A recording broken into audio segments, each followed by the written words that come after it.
What if today was the day you finally stopped looking around for applause and started building the kind of life that speaks for itself? What if, instead of chasing likes, compliments, or attention, you became the kind of person people admire in silence?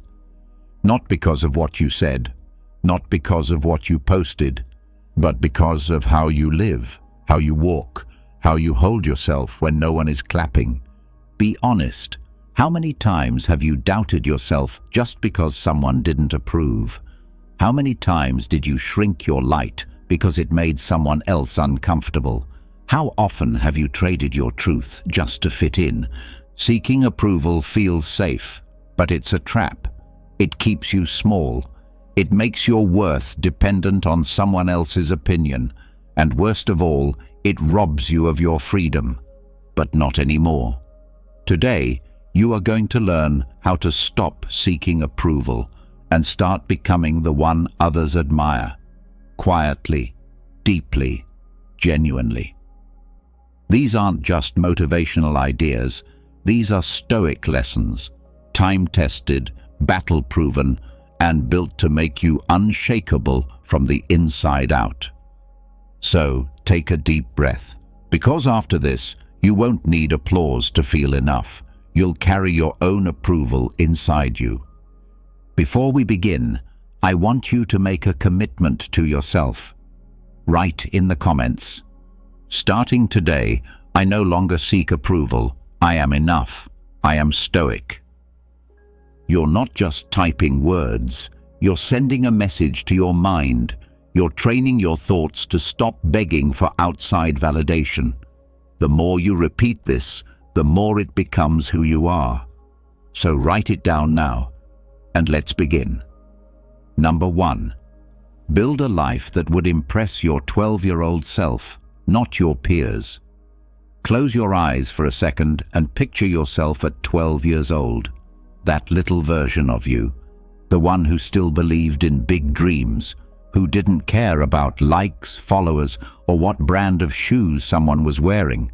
That version of you admired courage, not cool, grit, not glamour, honesty, not popularity. Now ask yourself, would that 12-year-old be proud of who you're becoming? Be honest. The craving for approval doesn't usually come from the people around you. It comes from something deeper, something forgotten. Most people aren't chasing praise because they need the world's opinion. They're chasing it because they once felt invisible. They're still trying to fix a moment in their past where they felt not good enough, overlooked, or not seen. That's not ego. That's old pain dressed up as performance. And here's the trap. If you live to impress your peers, you'll keep changing who you are just to keep their attention. And it will never be enough. One moment they love you, the next they scroll past you. One day you're trending, the next forgotten. Trying to keep up with their approval is like chasing shadows. It moves every time you get close. But if you live to impress your 12-year-old self, everything changes. That kid didn't care about likes. That kid cared about bravery, about kindness, about standing up when it was hard, about not quitting when things got tough, about being someone who others could count on. That kid didn't want the crowd. That kid wanted to be a hero. Not famous, a hero. You don't need more followers. You need more moments of integrity. You don't need to be admired by everyone. You need to admire yourself when the lights are off and no one's around. That's what Stoicism is all about. Not just living well in public, but living right in silence. So here's your challenge. Start measuring your life by that younger version of you. When you're about to make a choice, ask, would 12-year-old me look up to this? Would they be proud of how I handled that pressure? Would they admire how I stayed calm when others were losing their heads? Would they smile watching me speak the truth when lying would have been easier? If the answer is yes, keep going. If the answer is no, adjust. The world doesn't need another person trying to impress strangers. It needs more people trying to honor their younger self. That version of you is still watching, still waiting, still hoping you don't forget who you said you'd become. Because here's the truth. When you become someone your 12-year-old self would admire, you stop needing validation from people who don't even know your middle name. You stop caring what others think when you know what your inner child believes. You start standing taller, not because people are clapping, but because you remember who you were before the world told you to shrink. Marcus Aurelius didn't write his meditations to impress philosophers. He wrote them for himself. Quiet thoughts, private truths. That's where real strength is built. So write your life like that, like a note to your younger self. Live in a way that when they watch you now, they whisper, "That's who I hoped we'd become." The world will try to pull you in 100 directions. Stay centered, stay true. Don't chase what's trending, chase what's timeless. Approval fades, but character, that sticks. So tomorrow, when you wake up and face a decision, small or big, ask the only question that matters. Would my 12-year-old self be proud of this? If yes, walk forward with confidence. If not, walk back and fix it. Because that's how you build a life worth admiring, not out loud, but deep down. And when that version of you smiles again, you'll know you're becoming exactly who you were meant to be. Number 2, use reputation fasting for 7 days. What would happen if just for 1 week you stopped trying to look impressive? No praise, no explaining yourself, no carefully crafted replies or humble brags, no fixing how people see you, no reaching for applause. Could you handle it? Would your confidence survive the silence? That's exactly the test. For 7 days, practice what the Stoics would call reputation fasting. It's not about food. It's not about comfort. It's about starving the need to be admired. Here's how it works. For 1 week, post nothing meant to impress. Don't highlight your accomplishments. Don't drop subtle hints about how disciplined, busy, or talented you are. Stay silent when people misunderstand you. Let them think you're less than you are. Let them misread you. Let them talk. Let it all pass by, without a single correction from you. And here's what you'll feel at first.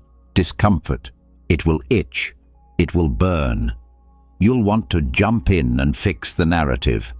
You'll feel the urge to prove you're smarter than they think, kinder than they assume, stronger than they realize.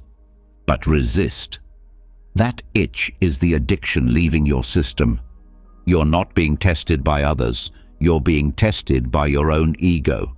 Because let's face it, most people don't seek approval because they're weak. They seek it because they're scared. Scared of being unseen. Scared of being misunderstood. Scared that if they don't manage how the world sees them, they'll disappear. But here's the Stoic truth. You're still here even when they stop clapping. You're still strong when no one notices. You're still kind when no one thanks you. You're still honest when no one listens. Your value does not depend on their attention. It never did. That's what the fast teaches you. By the 3rd or 4th day, something begins to shift. You realize how often your words are edited for approval. You notice how your posture changes when someone important walks in. You catch yourself reaching for a story just to prove your worth. And slowly, you start letting go. The silence becomes peace. You stop defending yourself in every conversation. You stop needing to be seen just to feel like you matter. You stop chasing applause like it's oxygen. And you finally breathe deeply. Marcus Aurelius once reminded himself, "Ambition means tying your well-being to what other people say or do. Sanity means tying it to your own actions. Approval is a loan. It feels good when it comes in, but it always comes with strings. You start making choices not because they're right, but because they're liked. And before you know it, you're not living anymore. You're performing. Reputation fasting breaks that chain. When you go 7 days without feeding your ego with outside praise, you'll discover something strange. Your inner world gets louder.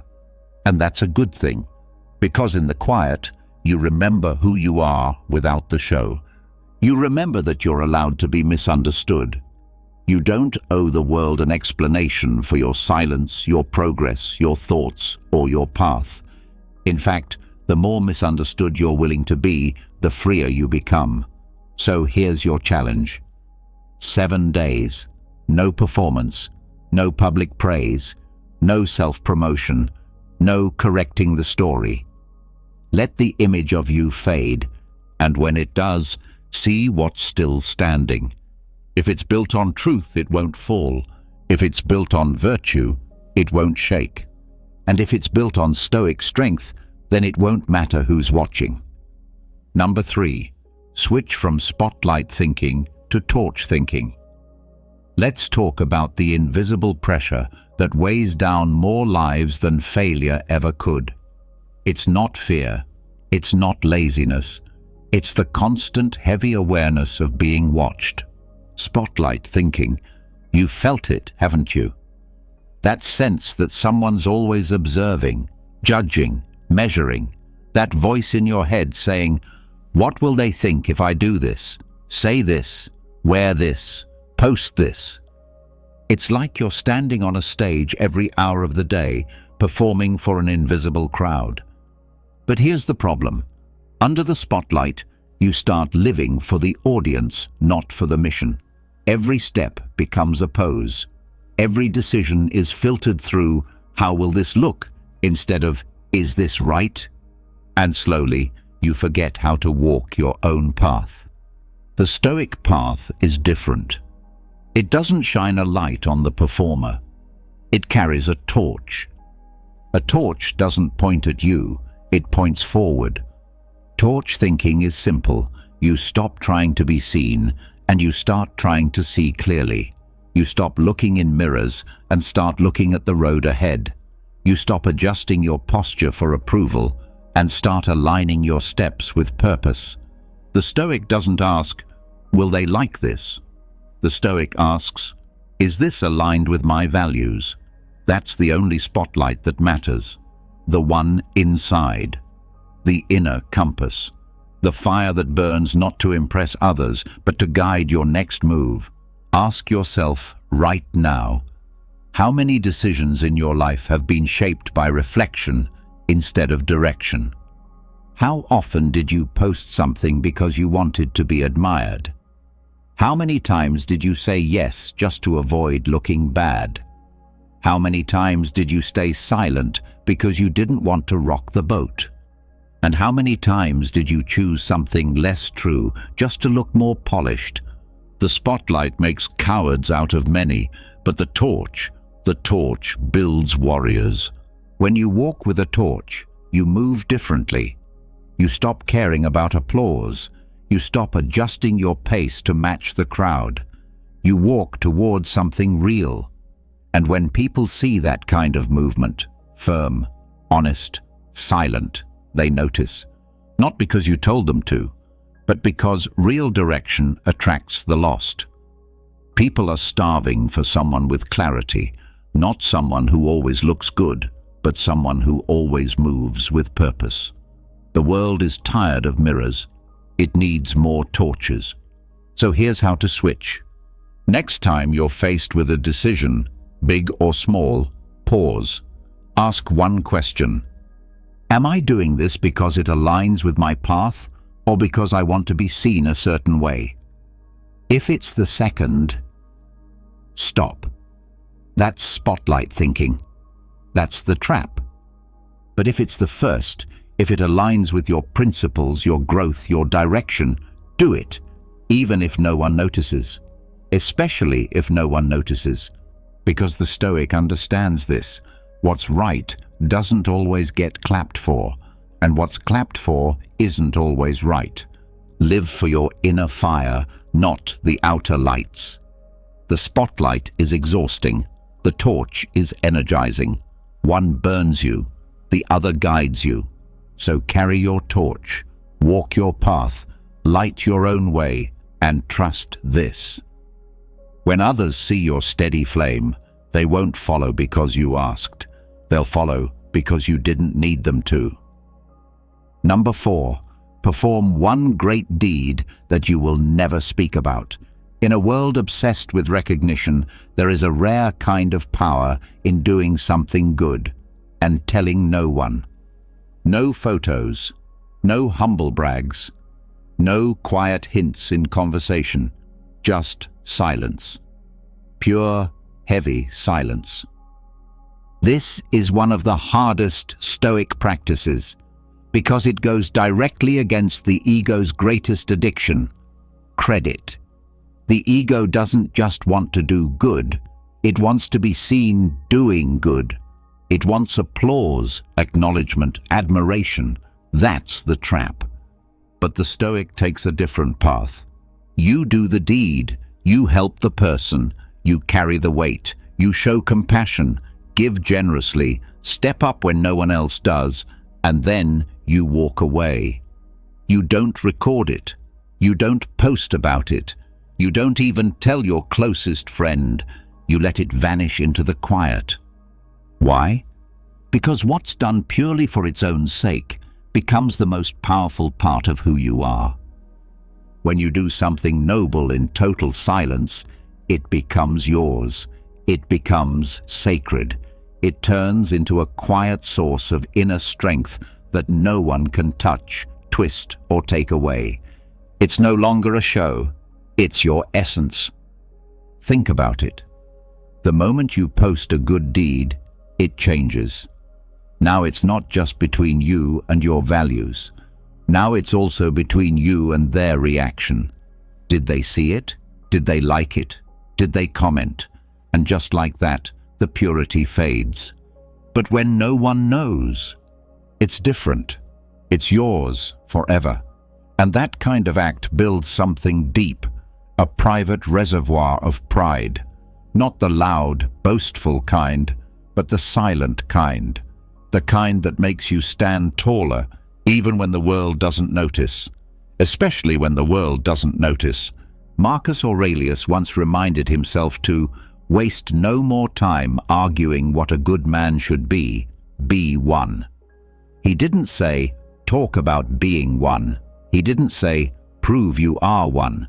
He said, be. That's what this practice is about. So here's your challenge. In the next week, find a moment where you can do something great, something kind, something brave, something that costs you something. Effort, time, energy. Maybe you help someone in real need. Maybe you forgive someone who doesn't deserve it. Maybe you give without expecting anything back. But whatever it is, don't tell anyone, not even a whisper. And every time you feel the urge to mention it, hold back. Sit with the silence. Let the deed stay buried in the soil of your soul. Because here's the secret. The world doesn't need to see your goodness for it to matter. Your worth doesn't come from their knowledge of what you've done. It comes from the fact that you did it, even when there was nothing to gain. Real admiration flows from character, not from credit. You can feel it in the presence of those who live this way. They don't need to boast. They don't need to be praised. There's something solid in their silence, something trustworthy, something magnetic. That's what you're building. And the beauty of this practice is that no one will ever congratulate you for it. No one will ever post about it. No one will ever cheer. But one day, when life gets hard and you start to doubt your strength, you'll remember that deed, and you'll smile, not because anyone saw it, but because you did it anyway. And that will be enough. Number 5. Adopt the invisible artist mentality. Imagine this. An artist works alone in a quiet room. Every day they paint with care, carve with detail, write with soul. But they never sign their name. They never show the world. They don't create for attention. They create because it's who they are, because it's what they do. Not for applause, not for fame, just for the truth of it. That is the invisible artist. And that, believe it or not, is how the Stoic lives. The Stoic doesn't need the stage. He doesn't crave the microphone. He doesn't wait for someone to say, "Great job." He just gets up, sharpens his character, and gets to work. Every single day. When no one's watching, he still improves. When no one's listening, he still speaks truth. When no one is cheering, he still trains harder. Not because it's required, but because it's right. The invisible artist doesn't care if the world sees the masterpiece. He just wants it to be real. And that's your challenge now. Start shaping your life like an invisible sculpture. No need to show it off. No need to post before and after photos of your growth. No need to make noise about your discipline, your kindness, your wisdom. Just do the work, quietly, deeply, daily. When you read something that changes your mind, don't brag. Apply it. When you resist a bad habit, don't celebrate. Repeat it. When you show kindness to someone who doesn't deserve it, don't tell the world. Let it go. These are the brushstrokes of character. They don't need frames. They don't need likes. They need repetition. Most people only try when someone's watching. They're on when the lights are on. They push harder in the gym when others are around. They act wiser in public than they do in private. But the Stoic flips that. He is strongest when unseen, because when no one is watching, the work is pure. It's not mixed with performance. It's not diluted by ego. It becomes real because it's done for something higher than credit. Marcus Aurelius ruled an empire, but he wrote his deepest thoughts in a private journal, never meant to be read by anyone else. That's the invisible artist, working inward, creating depth, not display. So what does this look like for you? It means building better habits, not for the story, but for the soul. It means reading not to seem smart, but to understand life more clearly. It means staying kind, even when you get nothing back. It means choosing growth, even when no one claps. The Stoic doesn't sculpt his image, he sculpts his being. And the statue he's carving? It may never be displayed in a gallery. It may never win awards. But when the storms come, and they will, it will stand. Because it wasn't built for show, it was built to last. So from now on, work like the invisible artist. Build truth into your actions. Build beauty into your thoughts. Build strength into your silence. Don't worry about the credit. Let them wonder where the light is coming from. And keep painting. Number 6. Seek to be respected in silence rather than liked in noise. There's a strange pressure in today's world to be liked by everyone, to be agreeable, flexible, always smiling, always saying the right thing. But here's the truth no one tells you. Being liked is cheap. It's easy to gain and easy to lose. You can be liked by pretending. You can be liked by blending in. You can be liked by avoiding conflict, avoiding truth, avoiding yourself. But respect? Respect is built in silence. Respect doesn't come from charm, it comes from character. People who are liked often bend their words, bend their boundaries, bend their truth. They do what's expected, not what's needed. They say what pleases, not what matters. But those who are respected, they stand. They stand even when it's uncomfortable. They stand even when it costs them popularity. The Stoic plays a different game, a longer game. He doesn't chase smiles, he doesn't adjust himself to keep the peace. He knows that real power isn't loud, it's not flashy, it's not attention-seeking. It's quiet, rooted, steady, the kind of strength that doesn't need to shout because it already knows. Think about the people you truly respect, not the ones who entertained you, not the ones who made you laugh, but the ones who made you think, the ones who held their ground, the ones who didn't flinch when the crowd turned, the ones whose presence alone made you sit up a little straighter. That's the kind of person the Stoic becomes. He doesn't argue to prove he's right. He doesn't explain himself to be accepted. He doesn't follow trends to feel relevant. He walks his own path, even when no one's cheering, especially when no one's cheering, because the Stoic understands this. Respect is not demanded, it's earned. And it's not earned in noise. It's earned in moments where you stay still while everyone else moves, where you hold your truth while others water theirs down, where you choose integrity over applause. You won't always be liked for this. In fact, you may be misunderstood, misread, left out. But that's okay. You're not here to be liked by everyone. You're here to be someone that you respect when you're alone. So the next time you feel pressure to please, to say what they want to hear, to follow the crowd, to laugh when it's not funny, to agree when your gut says no, pause and ask, am I trading respect for comfort? Am I choosing to be liked in noise when I could be respected in silence? The Stoic knows that applause is temporary. But quiet admiration, earned by consistency, by restraint, by truth, that lasts. Be the person who doesn't flinch, who doesn't explain, who doesn't soften just to fit in. Be the person whose silence carries more weight than their words.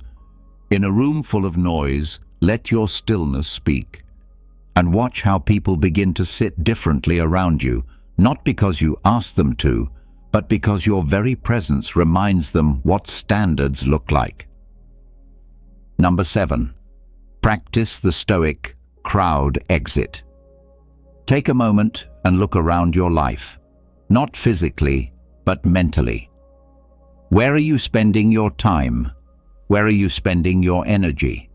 How much of your daily attention is tied to places built for approval? Scroll, swipe, like, post. Small talk circles, reputation games, conversations that are more about performance than connection.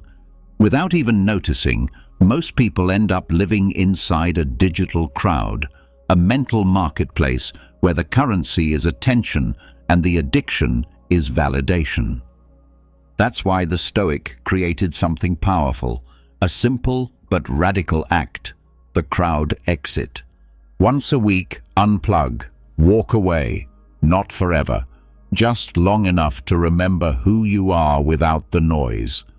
Log out of social media, skip the networking event, step back from the group chat, detach from the applause, the feedback loops, the invisible scoreboard of likes and reactions. Then sit with the silence and ask yourself one question: who am I when no one is watching? At first, this silence will feel strange. You'll reach for your phone without thinking. You'll feel that itch to post something clever, to reply quickly, to stay visible. That's not boredom, it's withdrawal. You're detoxing from approval. You'll notice how often you've been feeding a hunger you didn't even know you had. The need to be seen, to be praised, to be included. And in that space of absence, a truth begins to surface. You are not the version of yourself you present. You are not your follower count. You are not the story others tell about you. You are something deeper. And when the need to perform starts to fade, something else shows up. Clarity. Real clarity. About your values, your voice, your path. That's where real admiration begins, not from the crowd, but from you.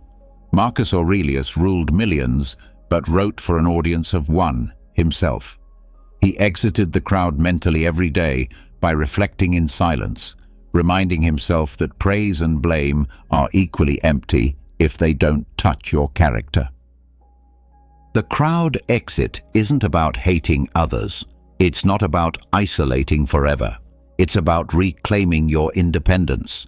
Because when you step away from the noise, you sharpen your edges. You stop asking, "Will they like this?" and start asking, "Is this me?" And that's the most dangerous thing in a world hooked on approval. Someone who no longer needs it. So make this a ritual. Once a week, step away. No online performance, no seeking attention, no justifying your silence, just you, with your thoughts, your standards, your path.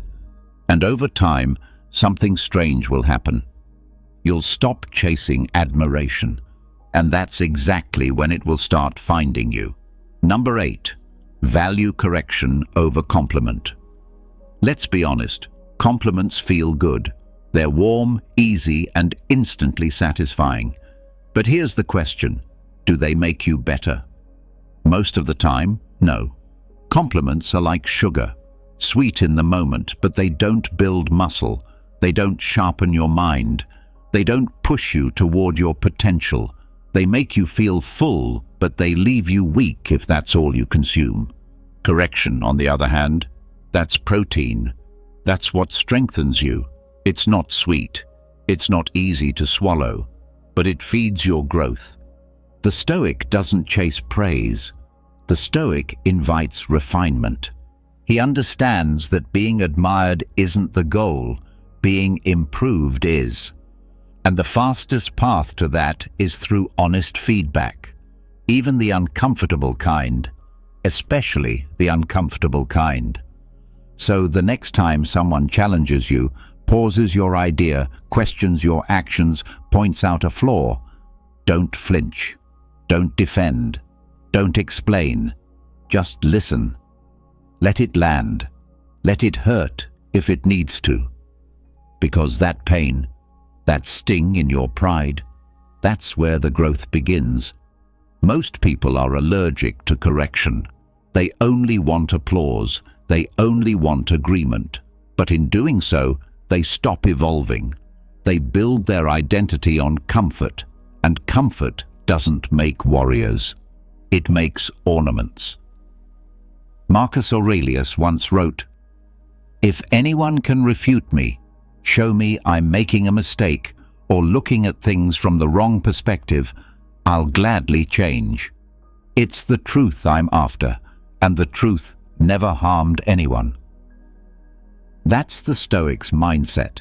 It's not about being right. It's about being better. So here's your challenge. Shift your reaction to feedback. The next time someone corrects you, even harshly, say thank you. Not sarcastically, but seriously. Say, "Thank you for telling me." Not because it feels good, but because it means you're still coachable, still humble, still growing. Real strength doesn't flinch at correction. It welcomes it. It says, "Refine me." Because every correction is a sign you're worth improving. Think about a sword. The more valuable the blade, the more it's sharpened, scraped, filed. It gets tested by fire and struck by steel, not to break it, but to make it dangerous. You are the blade. Compliments might shine your surface, but only correction hones your edge. So the next time you're tempted to chase praise, pause. Ask instead, who in my life challenges me? Who tells me the hard truths? Who corrects me without sugarcoating? Seek those people out. Keep them close. They are the rare ones. They are the ones who will help you become undeniable. In a world addicted to comfort lies, be the one who hungers for uncomfortable truths. And slowly, quietly, you'll become sharper than the rest. Number 9. reframe approval as a poisonous shortcut. Approval feels like water when you're thirsty. It feels like relief, like recognition, like you're finally seen. But here's the problem. It's not water, it's salt. The more you drink it, the thirstier you get. Each compliment, each like, each nod of approval feels like a sip of something good. But it doesn't satisfy. It deepens the need. It trains your mind to depend on external praise just to feel normal. And over time, you forget how to validate yourself. The Stoic sees this clearly. He doesn't treat praise as a reward. He treats it as a test. Because every compliment carries a question. Will this make me softer or stronger? Will this inflate my ego or deepen my humility? The Stoic understands this. True greatness is built when you learn to treat both praise and blame as equally meaningless. Yes, meaningless. Because if you rise when they cheer, you'll fall when they boo. If your joy depends on applause, then your peace is in their hands. And that means you're never free, never whole, always adjusting, always chasing. So the Stoic rewires his thinking. He says, praise is not my fuel, it's a byproduct. Think about it like this. Imagine a craftsman building something beautiful in a workshop. His focus is on the wood, the form, the function. He shapes it carefully, slowly, intentionally. If someone walks by and says, "Wow, that's amazing," the craftsman nods, maybe smiles, but he doesn't stop. He doesn't change his technique to earn more compliments. He keeps working. Because he wasn't building for praise. He was building for truth. That's you now. Stop building your life for applause. Start building it for truth, for values, for inner alignment. The crowd is fickle. They cheer what's popular, not what's right. And if you spend your life chasing their claps, you'll end up exhausted and empty. So here's your practice. Every time someone praises you, pause. Don't reject it. Don't overabsorb it. Just examine it. Ask, am I letting this praise shape me or simply acknowledge me? If it shapes you, it owns you. If it only acknowledges you, you stay free. Marcus Aurelius wrote, "Everything we hear is an opinion, not a fact. Everything we see is a perspective, not the truth." That includes praise. And here's the deeper truth. When you stop chasing approval, you begin to earn something rarer, self-respect. Not the kind that comes and goes, but the kind that stays. Because it's based on how you live, not how they react. Admiration should never be the goal. It should be the echo that follows you when you stop needing it. So stop drinking the salt water. Start digging a deeper well. One built on discipline, on clarity, on silence. And when the crowd cheers, let them. But keep walking. Number 10. Create a private virtue ledger. Forget the scoreboard the world keeps. Likes, followers, awards, praise. None of it truly measures who you are. They measure how you appear, not how you live. But the Stoic doesn't live by the world's scoreboard. He keeps his own, quietly, invisibly, daily. It's called the virtue ledger. Here's how it works. At the end of each day, sit down with yourself, no noise, no distractions, and ask, did I live my values today? Not, was I productive? Not, did I impress anyone? But something deeper, something internal. Ask yourself, was I honest today, even when it would have been easier to lie? Was I disciplined, or did I let comfort take over? Did I act with courage, or did I play it safe? Did I show patience, especially when no one would have blamed me for snapping? Pick your virtues, Write them down if you need to. But don't share them. This is not a post. It's not a journal entry you plan to show someone. It's your private audit, for your eyes only. And rate yourself, not on outcome, but on effort. Maybe you didn't succeed at everything today. That's fine. That's human. But did you try to stay true? Did you catch yourself before reacting in anger? Did you apologize when you knew you were wrong? Did you walk away when gossip pulled you in? Did you show restraint when ego tried to speak? That's what matters. This private ledger becomes your new scoreboard, one that can't be seen, can't be judged, and can't be manipulated by the world. Only you know if you're winning. Only you know if you're getting stronger where it matters most. And here's the strange thing. The more you focus on this internal alignment, the more others will begin to notice something about you. They won't be able to explain it, but they'll feel it. The way you hold yourself, the way you listen, the way you walk away from drama, the way you speak calmly when others shout. They'll admire it, not because you asked for it, but because real integrity has gravity. You don't need to advertise it. It's felt. Marcus Aurelius wrote to himself, not to the public. His meditations weren't a book. They were a virtue ledger, a daily audit of how well he was living according to his principles. As Emperor of Rome, he could have lived for image, but instead, he lived for alignment. You can too. So tonight, before the day ends, begin your own ledger. Choose your virtues. Reflect in silence. Don't score yourself like a critic. Observe like a craftsman. Are you becoming who you said you'd be? Because admiration doesn't come from perfection. It comes from consistency. And character doesn't get built by accident. It gets built on purpose. One day at a time. One silent rating at a time. And the only person you need to impress is the one looking back at you in the mirror when no one else is around. Number 11. See public praise as borrowed currency. Think of every compliment like money that isn't really yours. It feels good to hold it. It gives you a rush, a boost, a sense of importance. But here's the catch. It's a loan. And loans come with strings. Every time you depend on public praise, you're borrowing confidence, borrowing motivation, borrowing identity. And just like debt, it always needs to be paid back, sometimes with interest. The likes slow down. You start doubting yourself. Someone else gets more attention. You feel behind. The crowd moves on. You question your worth.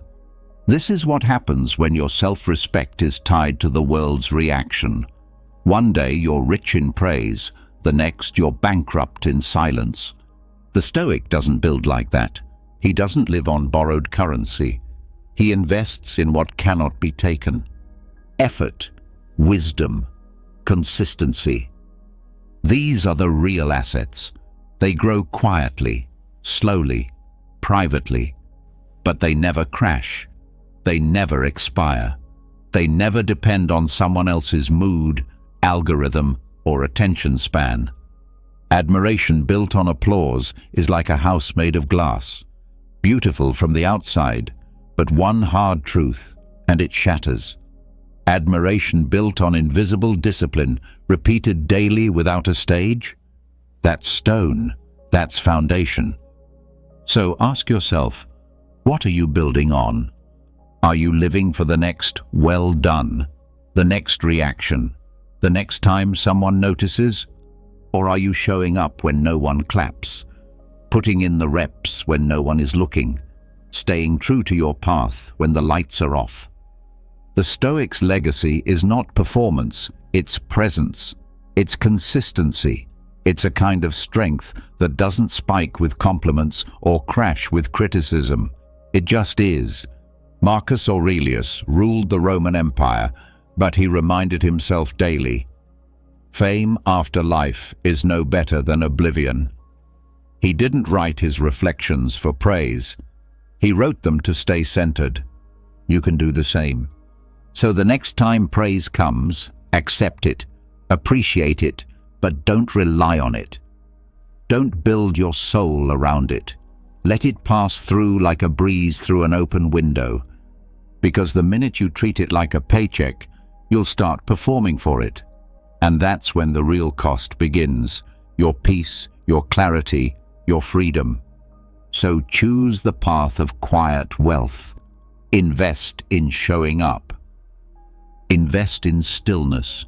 Invest in becoming unshakable. And when the world asks how you built such calm power, you won't have to explain. You'll just keep walking, paid in full. Number 12. Use admiration inversion. Most people spend their lives asking the wrong question. How can I be admired? They chase it. They polish their image. They rehearse their words. They measure their actions by one filter, how it looks. But the Stoic flips the question entirely.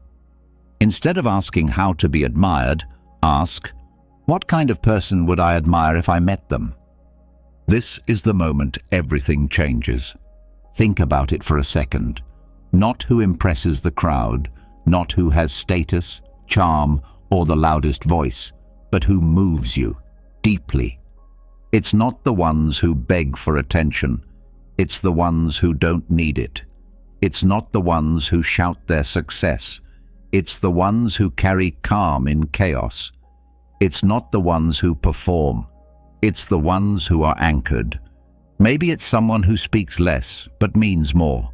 Maybe it's someone who stays kind when it's hard.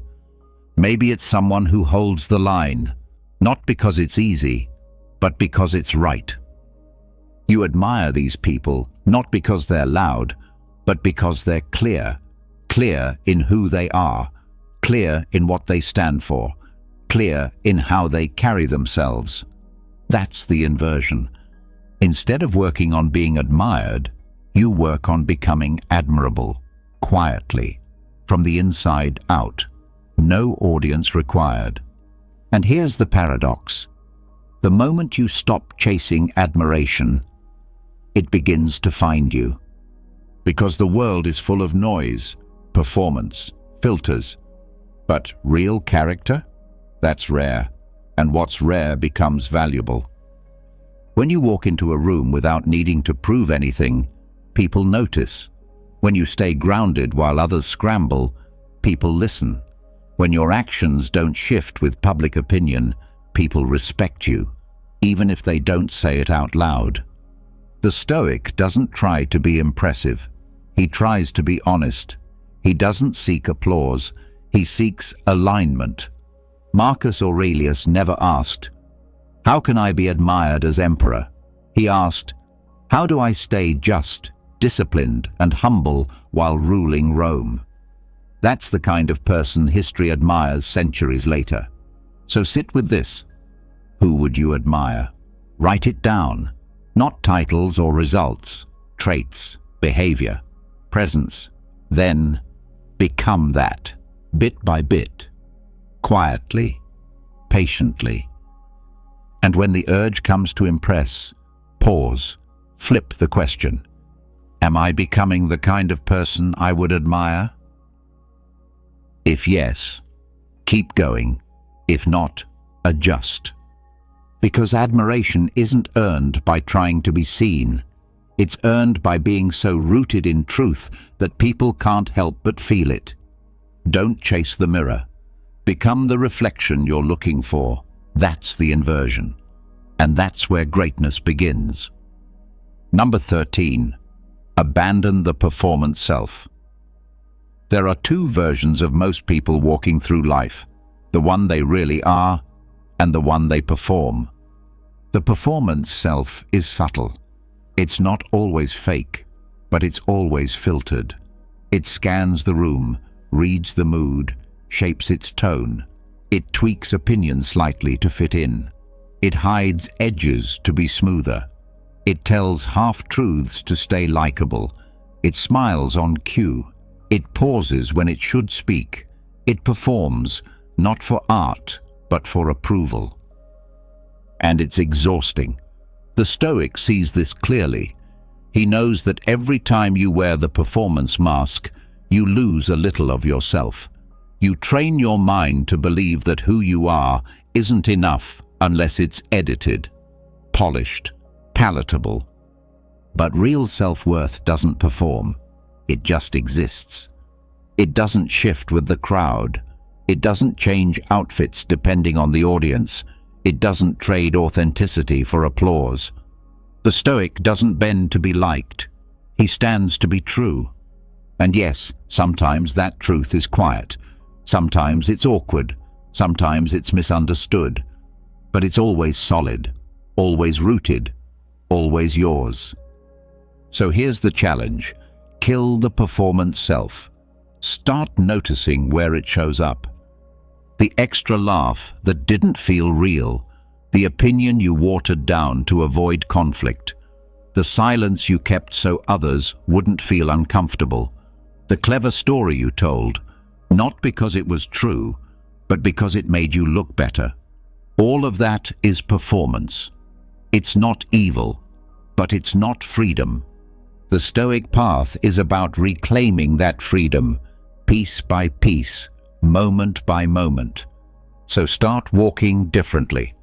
Speak plainly, even if it doesn't impress.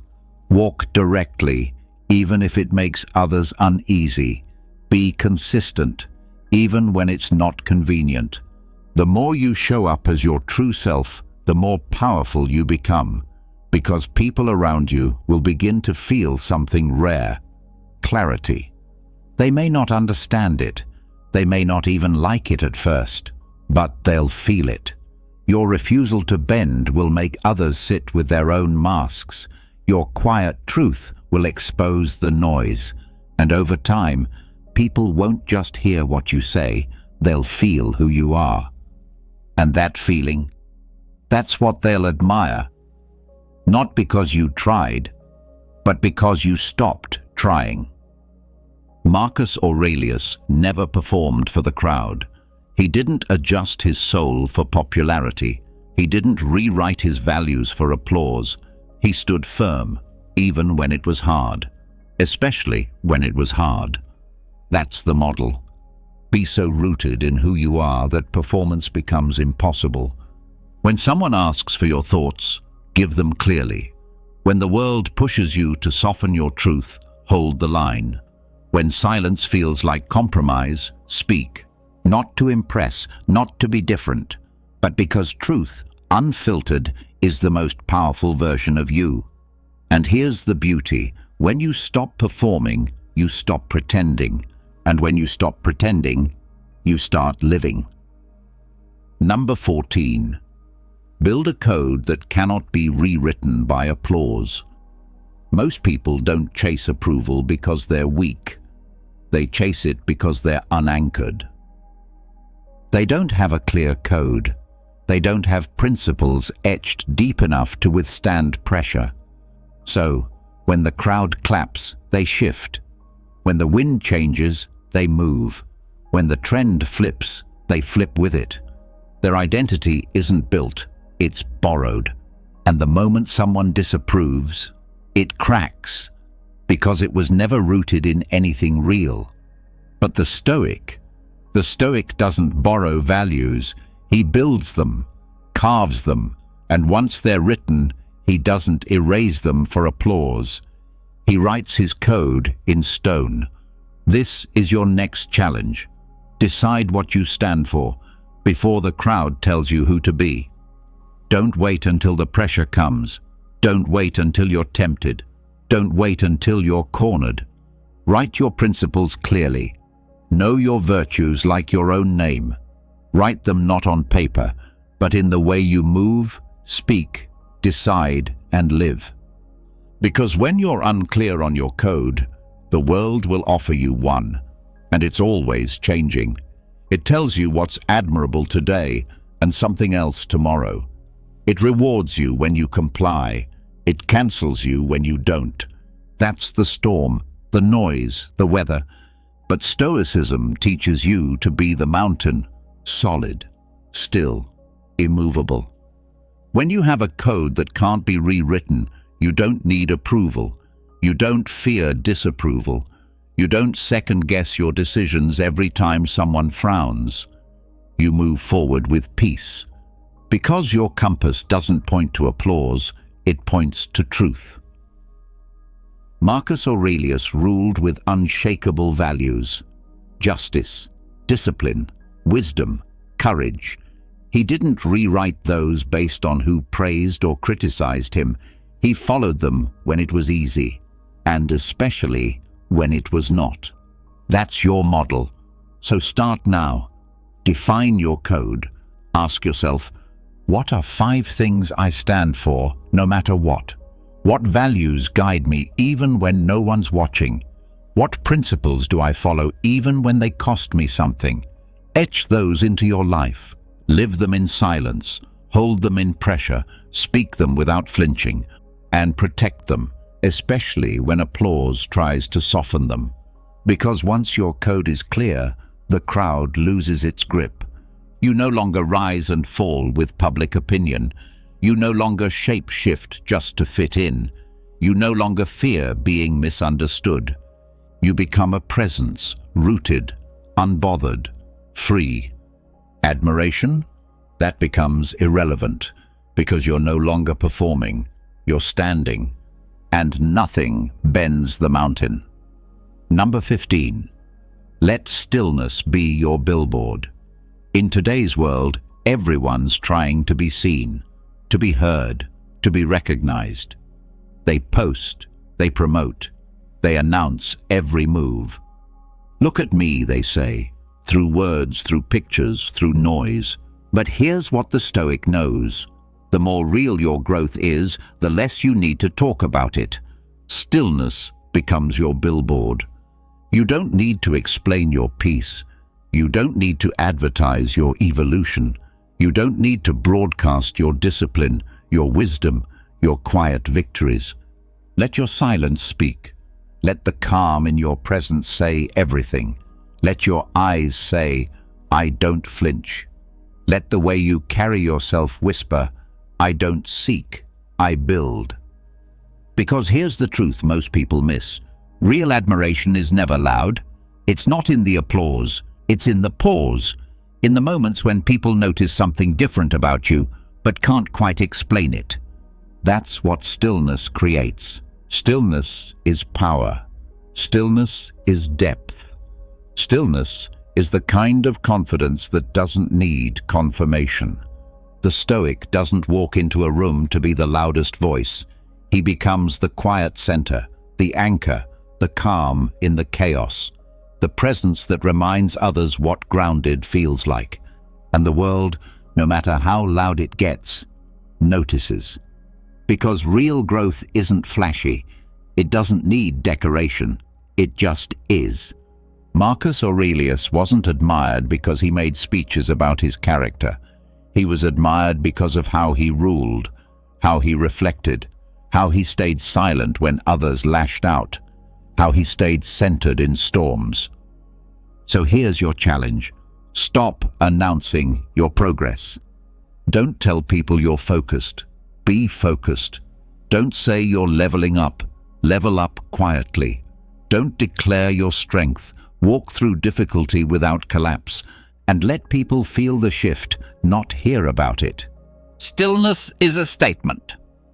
In a world loud with ambition, those who stop shouting become magnetic. Those who stop chasing attention start drawing it. So make this your billboard. Peace, discipline, unshakable calm. Let that be your message. Let that be your brand. Let that be the thing they can't stop thinking about, even if they can't explain why. Because when the trying ends, the becoming begins. And those who walk the Stoic path don't rise by shouting louder. They rise by needing less. And in the end, it's not the noise that's remembered. It's the stillness that stood unmoved. Have you ever felt like the universe is either working with you or completely against you? Imagine for a moment, What if I told you that the difference lies entirely in how you align your thoughts and emotions? Welcome, because in today's video, we're going to explore how Stoic philosophy and the law of attraction can genuinely transform your life. Yes, you heard that right. This ancient philosophy has more to do with what you attract into your life than you might think. Your thoughts are like a powerful magnet, drawing to you either your deepest desires or your darkest fears. If you constantly dwell in negativity, then it shouldn't surprise you when life fails to meet your expectations. But the moment you begin to shift your focus toward the positive, you'll notice how everything around you starts to work in your favor. It's not some mystical trick. It's both grounded science and time-tested wisdom. Stoicism teaches us a vital truth. While we can't control everything that happens to us, we can control how we respond. So the question is, are you ready to become the creator of your destiny? Because it all starts right here, in your mind.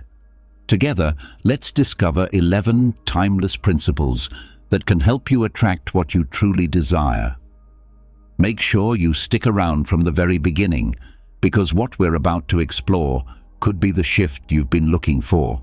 Before we dive in, if these kinds of videos bring value to your life, please consider subscribing and clicking the bell icon so you never miss a lesson, some of which could change everything for you.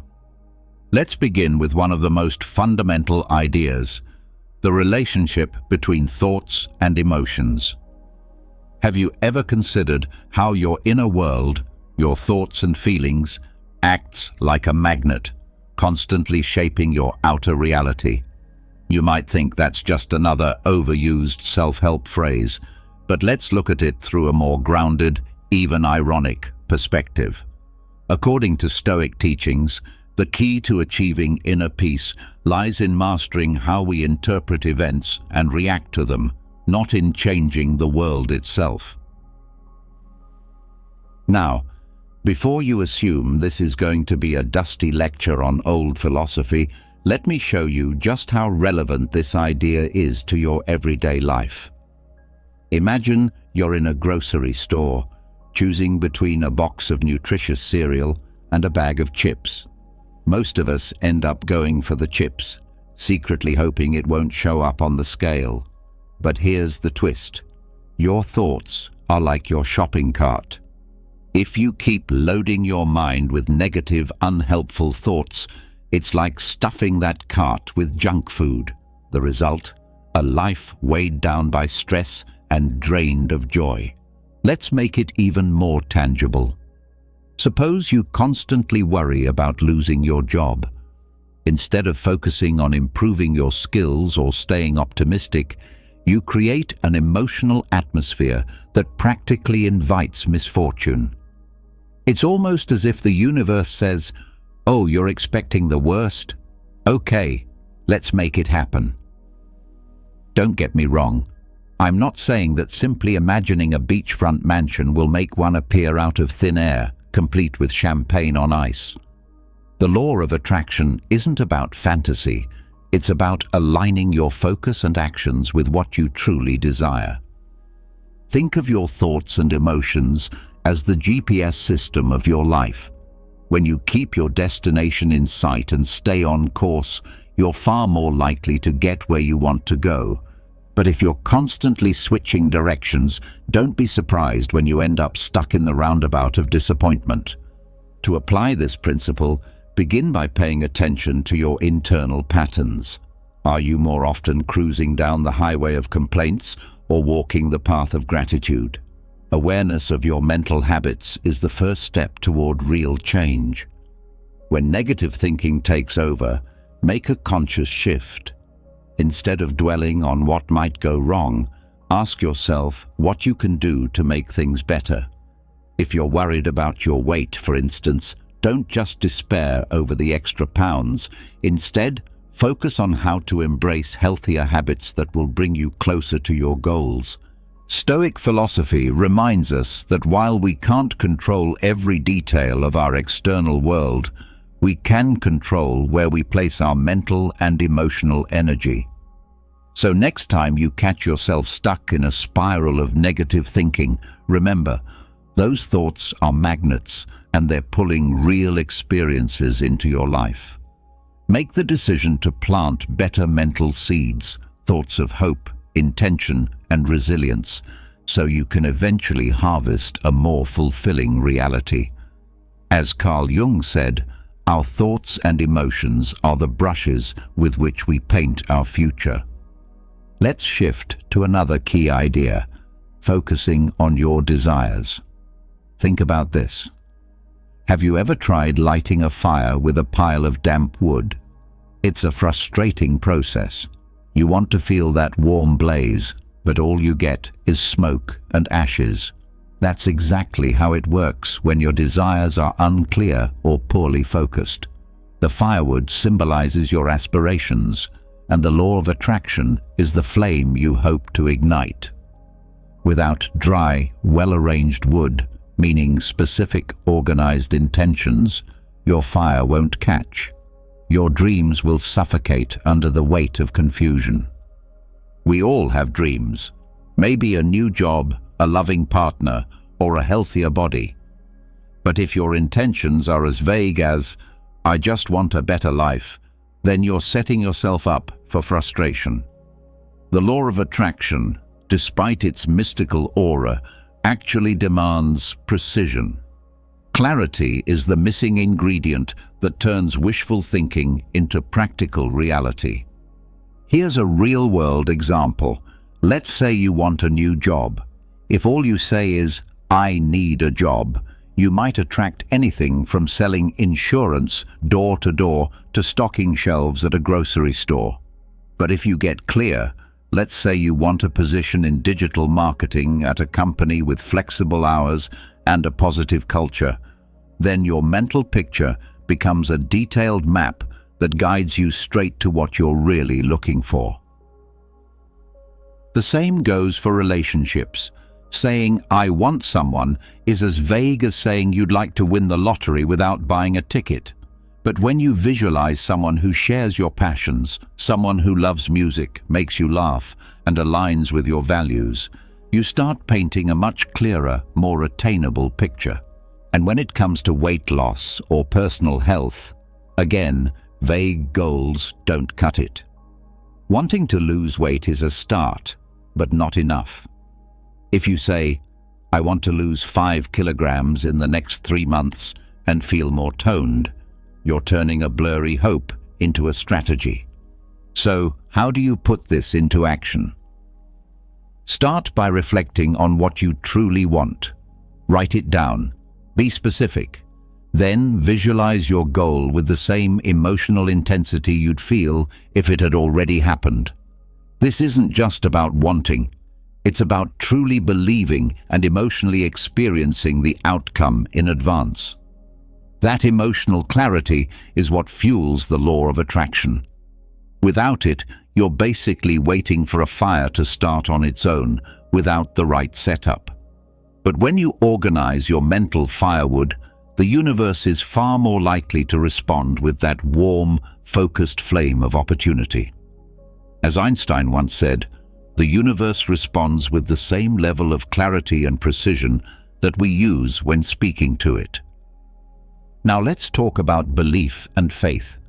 Ever feel like your dreams are as far off as a trip to Mars, except you're riding a cardboard rocket? Here's why. Belief and faith are the fuel for the engine that drives your desires. Without them, you're left with a stalled vehicle and no destination in sight. Let's unpack this. Think of your dream as a plant. That plant needs the water of belief to grow.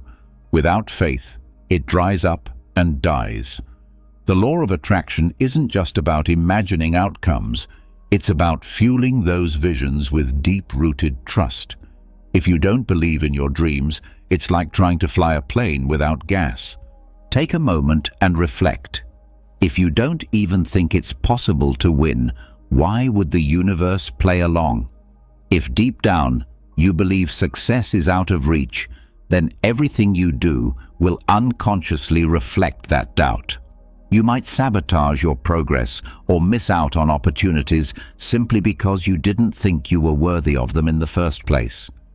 So, before you wish for something, ask yourself, do you actually believe it's possible?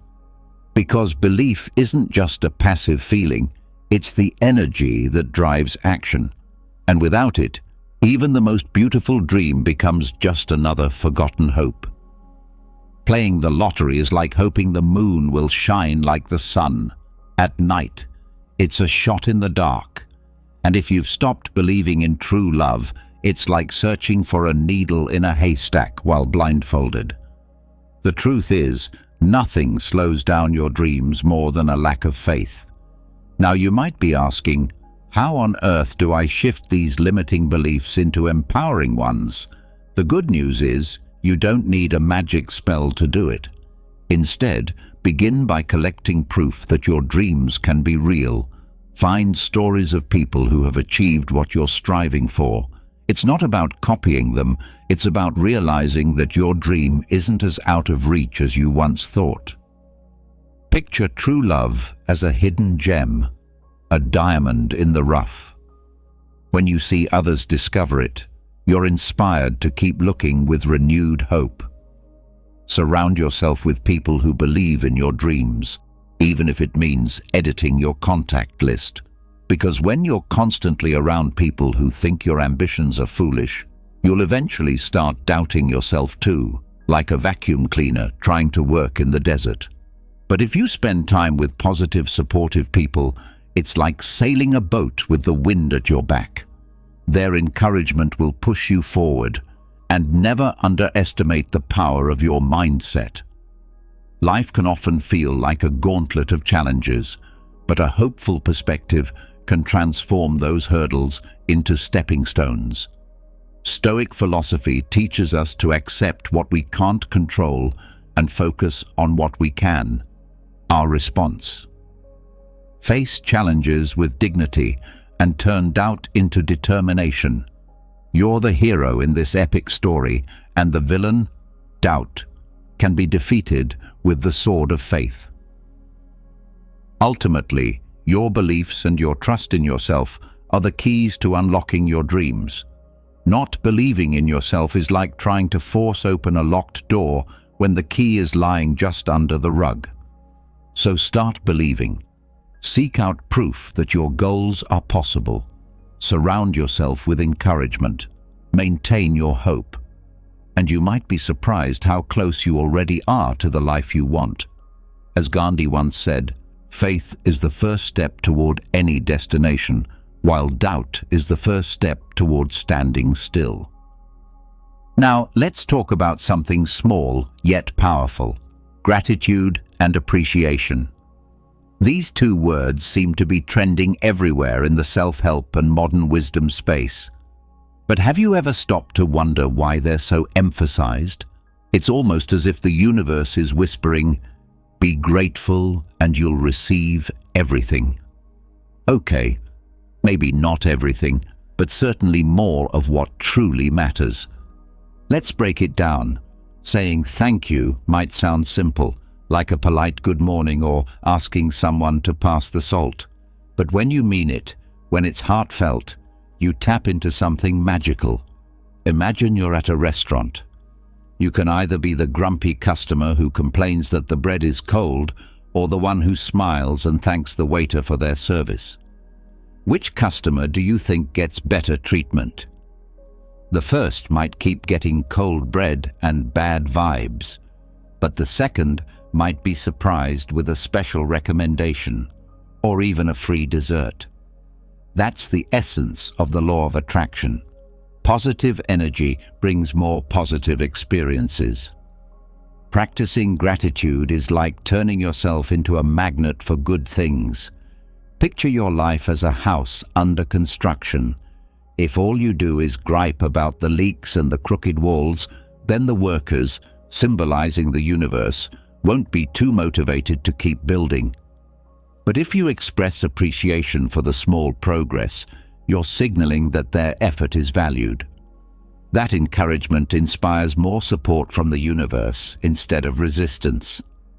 And here's the best part. You don't need any spells or rituals to bring this into your life. Just a bit of consistency. Set aside a few minutes each day to reflect on what you have to be thankful for. It doesn't need to be anything earth-shattering. It could be the warmth of sunlight on your skin or the aroma of fresh coffee in the morning. Those little moments matter deeply. Keep a gratitude journal. It might sound like a cliché, but it works like a treasure map. Instead of gold, you discover the blessings already present in your life. Write down at least 3 specific things you're grateful for every day. Not just, I'm grateful for my family, but more like, I'm grateful for my family's unwavering love and support. That level of detail transforms your gratitude into something tangible. And here's a tip for those tough days when everything seems to go wrong. Find something, even the smallest thing, to be thankful for. Maybe you can't appreciate the rain, but you can be grateful for the roof over your head. Gratitude is your flashlight in the dark, revealing glimmers of hope when everything feels gloomy. Gratitude isn't just a nice word. It's a real force. When you focus on what you have and genuinely appreciate it, you raise your vibration and invite more good into your life. So the next time you feel stuck in a loop of complaints, remember that whatever you appreciate multiplies. As Marcus Aurelius said in Meditations, if you can't be thankful for what you have, you'll never be satisfied with what you receive. Now, let's dive into another big one. Inspired action. The law of attraction has a way of painting a dreamy picture. Just think happy thoughts, and life will magically align. Sounds amazing, right? But then reality hits. You've been visualizing your dream life, but somehow your couch and your go-to pizza delivery still seem to be your closest companions. Let's be honest, there's no magic wand here. The real secret is inspired action. But what does that actually mean? Think of the law of attraction as a vending machine. You can insert all the coins, positive thoughts, you want, and press the button for your desire. But if you don't actually select the right product, or worse, never press the button, you'll just stand there, disappointed.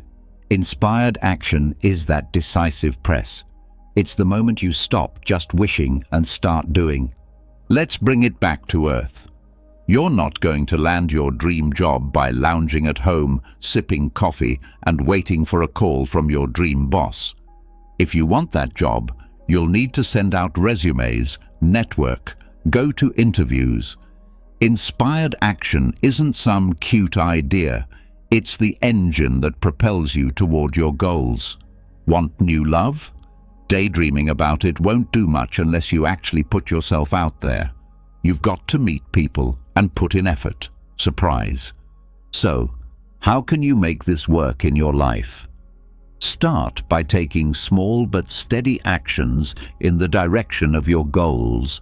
These tiny steps are like the bricks that form the road to your dreams. Don't expect instant results. Sometimes patience is just as important as effort. Trust your gut. What excites you? What stirs something in your soul? Listen to that inner nudge. It's guiding you. Inspired action is about moving with intention, not just obligation. And remember, don't give up.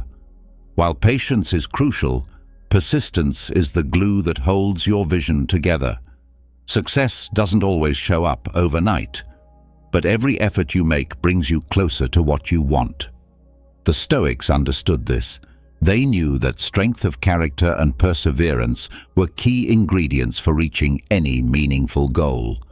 So, the next time someone talks about manifesting dreams, remember that it's not just about imagining a better life. It's about moving toward it. Inspired action is the bridge that connects your desires to your reality. If you want to see real change, you have to stop dreaming with your eyes closed and start showing up for yourself. It's not rocket science, just a little consistency, a bit of passion, and yes, plenty of patience. And now, we arrive at a hidden villain on your journey: self-sabotage. Have you ever felt like your biggest obstacle is you? Not in some dramatic movie scene where you're trapped in a dark alley facing your reflection, but in a quieter, sneakier way. Self-sabotage isn't flashy, it's subtle, but it's just as dangerous. It's like a tiny voice in your mind, a whisper from the shadows that convinces you you're not enough, not smart enough, not strong enough, not ready. And the worst part? Most of the time, you don't even realize it's happening. Self-sabotage is that invisible mouse nibbling away at the corners of your dreams. You think you're avoiding failure, but you're actually building walls between yourself and everything you truly want. Yes, we're all guilty of it, more than we'd like to admit. But here's the truth. Once you can spot it, you can stop it. And that's where change begins. The idea that happiness is meant for others, or that success is some kind of luxury that only a few lucky souls can enjoy, is one of the biggest lies we quietly carry. As if that weren't enough, there's often a little voice inside us, one that poses as a director of our inner tragedy, guiding us away from our goals and dreams at every step. But what if I told you that this isn't the final script, that you have the power to rewrite the whole story? The first move is awareness. Pay attention to those negative thoughts and deep-seated beliefs that sneak through your mind like thieves in the night. It's like unknowingly living with a trusted burglar in your home. If you don't notice it, it will steal the most precious things from you: your peace, your confidence, your joy. This is where Stoic philosophy comes in. With its focus on self-discipline and emotional control, the Stoics teach us that the path to a fulfilling life begins with mastering oneself. So, if your thoughts are a mess, why not bring in some Stoic order? The next step is to consciously replace those harmful, destructive thoughts with new ones that are positive, empowering, and life-giving. Think of your thoughts as gardeners. If you keep planting seeds of doubt and fear, your inner garden will bloom with insecurity. But if you plant seeds of hope, trust, and confidence, your mind will grow a lush, beautiful garden of success and satisfaction. This isn't a quick fix. It takes time and effort. But every positive thought you nurture is one more step forward, not backward. Then there's the task of rebuilding your self-esteem and belief in yourself. You're not borrowing someone else's confidence, you're constructing your own. Self-worth isn't something gifted to you, it's something you create. So whenever that inner voice tells you that you're not worthy of happiness or success, remember, real success begins in your thoughts. Shifting your mindset might take mental energy, but here's the empowering truth. You have the ability to rewrite your own story. The law of attraction can't do much if you're caught in a cycle of self-sabotage. But the moment you begin breaking those internal chains, your whole world shifts. In the end, freeing yourself from self-sabotage is like steering a ship that's wandered into dangerous waters. You're not changing the ocean, you're just setting a new course. So, if you've been unknowingly sabotaging yourself, your new path starts now. As Oscar Wilde once said, "Change your thoughts and you change your destiny." Now, let's dive into something that might sound a bit mystical at first: vibrations and energy. Have you ever thought of yourself as a human speaker, constantly emitting vibrations into the universe? It might sound like science fiction, But hang on a moment. According to the law of attraction, everything in the universe, from the stars in the sky to the tiniest grain of sand, is energy. And you, my friend, are no exception. You are a pulsing, vibrant sea of energy, and the frequency you emit has a way of attracting matching experiences. Picture this. You're like a giant speaker, continuously sending out a vibrational tune. When you're filled with joy, love, and gratitude, you emit a kind of melody that resonates beautifully with the universe. In response, the universe echoes those vibes back to you, like a cosmic boomerang that brings back even more reasons to smile. Of course, life isn't always sunshine and good vibes. There are days when all you want is to hide in your pajamas, binge-watch your favorite series, and let your inner critic do the talking. It happens. But here's the trick. When you sink into sadness or negative thinking, your energetic signal becomes dull and dissonant, like background elevator music. And oddly enough, the universe picks up on that too and mirrors it back with more of the same. So, how do you become the DJ of your own frequency? How do you send out music that the universe wants to dance to? Start by surrounding yourself with people who lift you up. If your friends sound more like a chorus of complaints than a joyful band, it might be time to look for new collaborators. Energy is contagious, good or bad. Being in the company of uplifting souls can do wonders for your spirit. Also, give yourself permission to enjoy life. It could be something as simple as basking in the morning sun or savoring a quiet cup of coffee while reading a book that warms your heart. These small acts of joy raise your vibration faster than any motivational speech ever could. And never underestimate the power of stillness, whether through meditation, deep breathing, or yoga.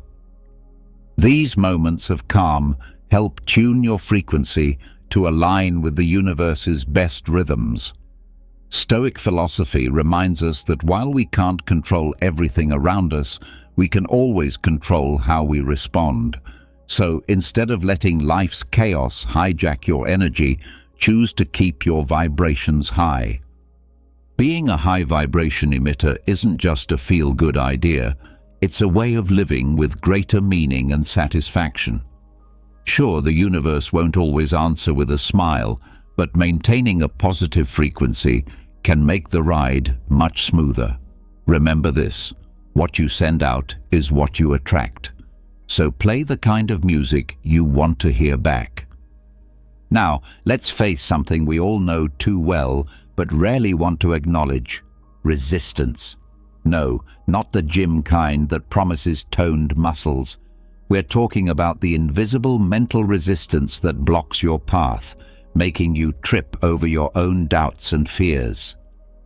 This resistance is often the biggest obstacle when trying to work with the law of attraction. It's like using a GPS that leads you away from where you truly want to go, and shockingly, you're the one programming the route. Imagine being out at sea, with a boat full of potential and dreams. You should be sailing freely, but instead you're battling the waves you've created yourself. These waves? They're made of fear, doubt, and negative thinking. You're stirring up a storm just when you need calm waters to move forward. Let's say you want to start something new, a business, a creative project, a fresh chapter in life. But instead of envisioning success, you get caught up in the fear of failing.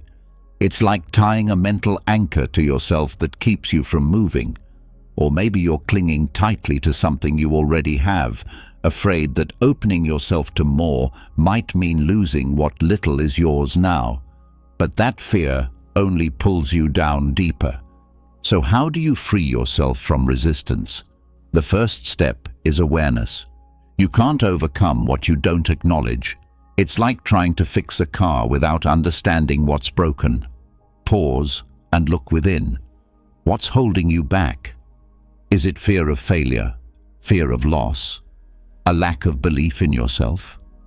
Once you've identified your resistance, don't fight it. Let it drift away. Picture your negative thoughts as leaves floating down a river. You don't need to grab them. Let them pass by while you stay focused on what truly matters. Turn your attention to your desires, your goals, your dreams. That's how you steer your boat toward peaceful waters.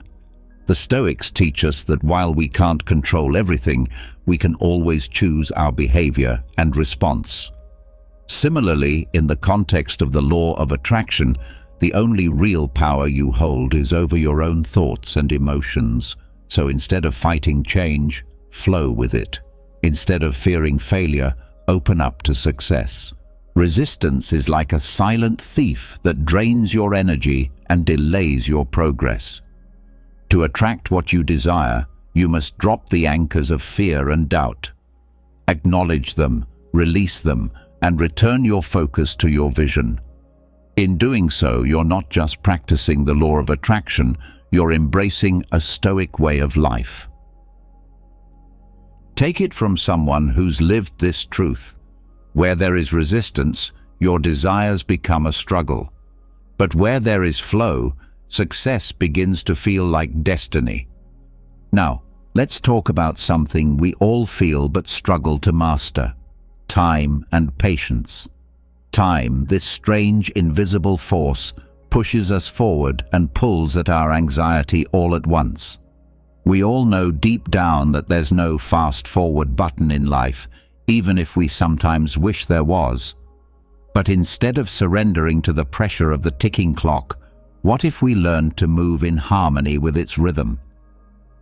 Let's take a moment to understand patience, not as resignation, but as a kind of quiet strength that moves with time rather than against it.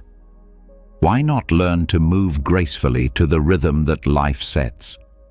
Let's talk about patience, that virtue we all admire from afar, but struggle to truly embody in our daily lives. Think of your dreams and goals as seeds you've planted. If you try to force their growth by drowning them in too much fertilizer, you'll only end up with a fragile, stressed-out plant. Patience, on the other hand, is the natural nourishment that allows that plant to thrive, strong and full of life. Start by being consistent in your actions. This is where Stoic philosophy becomes a powerful ally. The Stoics remind us that our true power lies in how we respond, not in the immediate outcomes we see.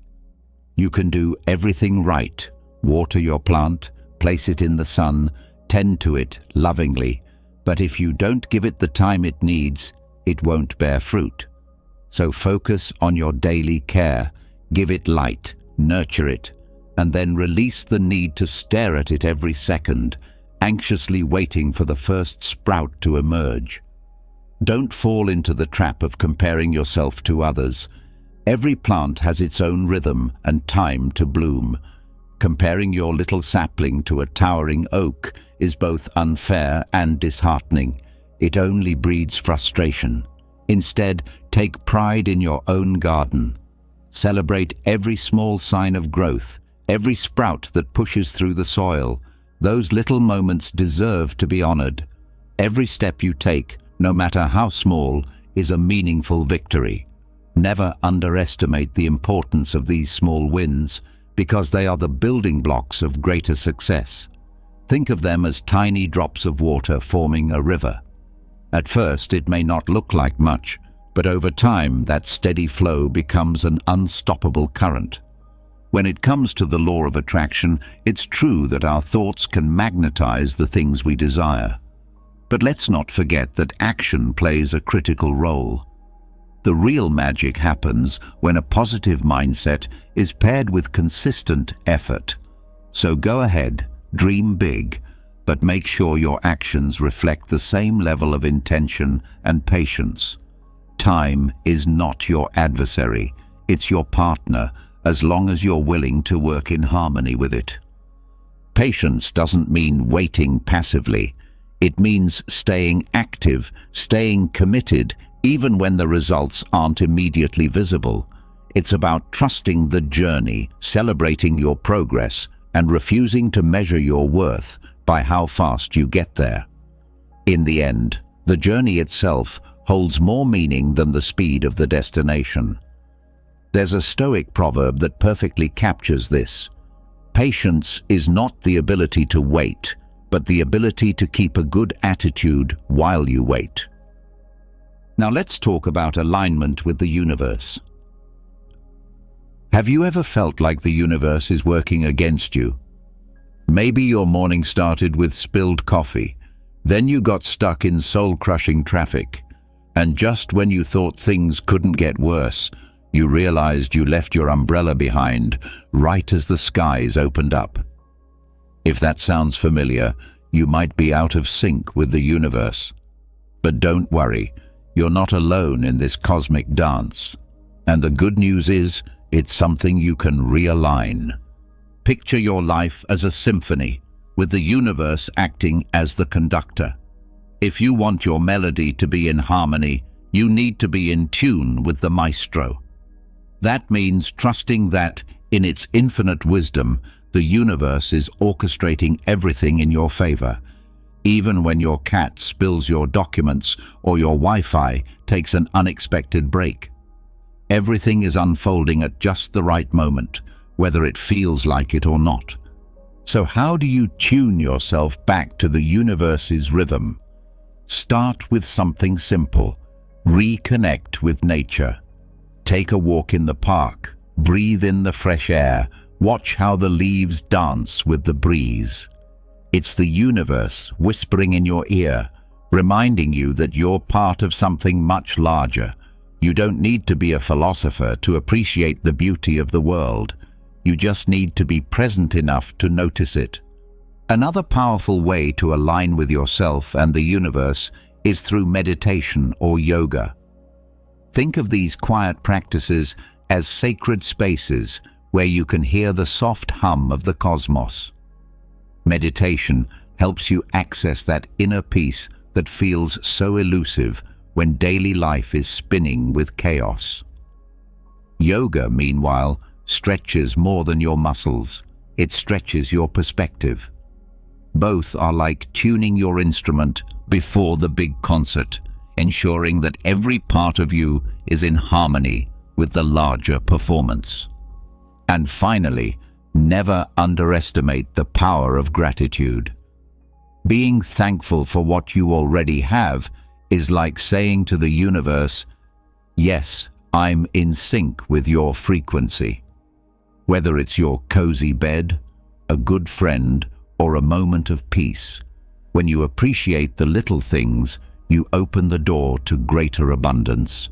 It's as if you're sending out a signal that says, "I'm ready for more." So go ahead, invite the universe to surprise you. Stoic wisdom fits seamlessly here. Their teachings on accepting what we can't control and focusing on how we respond help guide us toward inner peace. Alignment with the universe doesn't require a Stoic badge of honor, but their philosophy can be a valuable compass. It's all about living in accordance with the natural order, not fighting against it. Realigning your life with the universe doesn't have to be complicated. Spend time in nature, find stillness through meditation, practice gratitude, and above all, trust the cosmic flow. Stop resisting the current and begin to move with it. The universe is not an adversary to defeat, but a dance partner inviting you to join the rhythm of life. Keep this close to heart. The universe gives you exactly what you need when you are at peace within yourself. And if you've made it this far, drop a comment that says, "I am what I think." That way, I'll know you're one of the true champions who stayed till the end of this powerful lesson. Have you ever wished that someone would miss you deeply and long for you with all their heart? Well, relax, because today we're going to explore how you can make that happen. But I promise you, it won't be through desperate tactics. Instead, we're going to delve into the wisdom of Stoic philosophy combined with solid psychological principles. In this video, I'll share with you 14 foolproof tips that will help make the person you desire miss you and ultimately become obsessed with you. And at the end, I'll reveal the key strategies that can make all this a reality. So don't worry, stay tuned. Each tip might just hold the secret to achieving what you want. I've put together a collection of real, proven psychological studies, and when combined with Stoic philosophy, these will become your greatest tools of attraction. So much so that you will transform into the treasure everyone longs for. Rather than bombarding that special person with constant texts and attention, you'll learn to create an aura of scarcity, becoming that precious gem hidden behind a treasure hunt. Give yourself the importance you deserve because, my friend, there's nothing more vital in any relationship than valuing oneself. But before we begin, if you find value in these videos, don't forget to subscribe and hit the bell icon so you stay updated. Are you ready? Let's get started. First, let's talk about the importance of prioritizing personal encounters. We live in an age where our phones have become extensions of our hands. They help us stay connected, organized, and, at times, entertained. However, what happens when this little device starts to interfere with genuine human connections? Today, I want to discuss why prioritizing in-person interactions can make someone miss you and desire you more. Although it may seem like a Stoic philosophy concept, there's actually a great deal of ancient wisdom in this approach. Picture this. You're sitting at a coffee shop with a friend, and they're more focused on their phone than on engaging with you. It's like being invisible, isn't it? Now, flip the scenario. Imagine you're fully present, completely engaged in the conversation, free from distractions.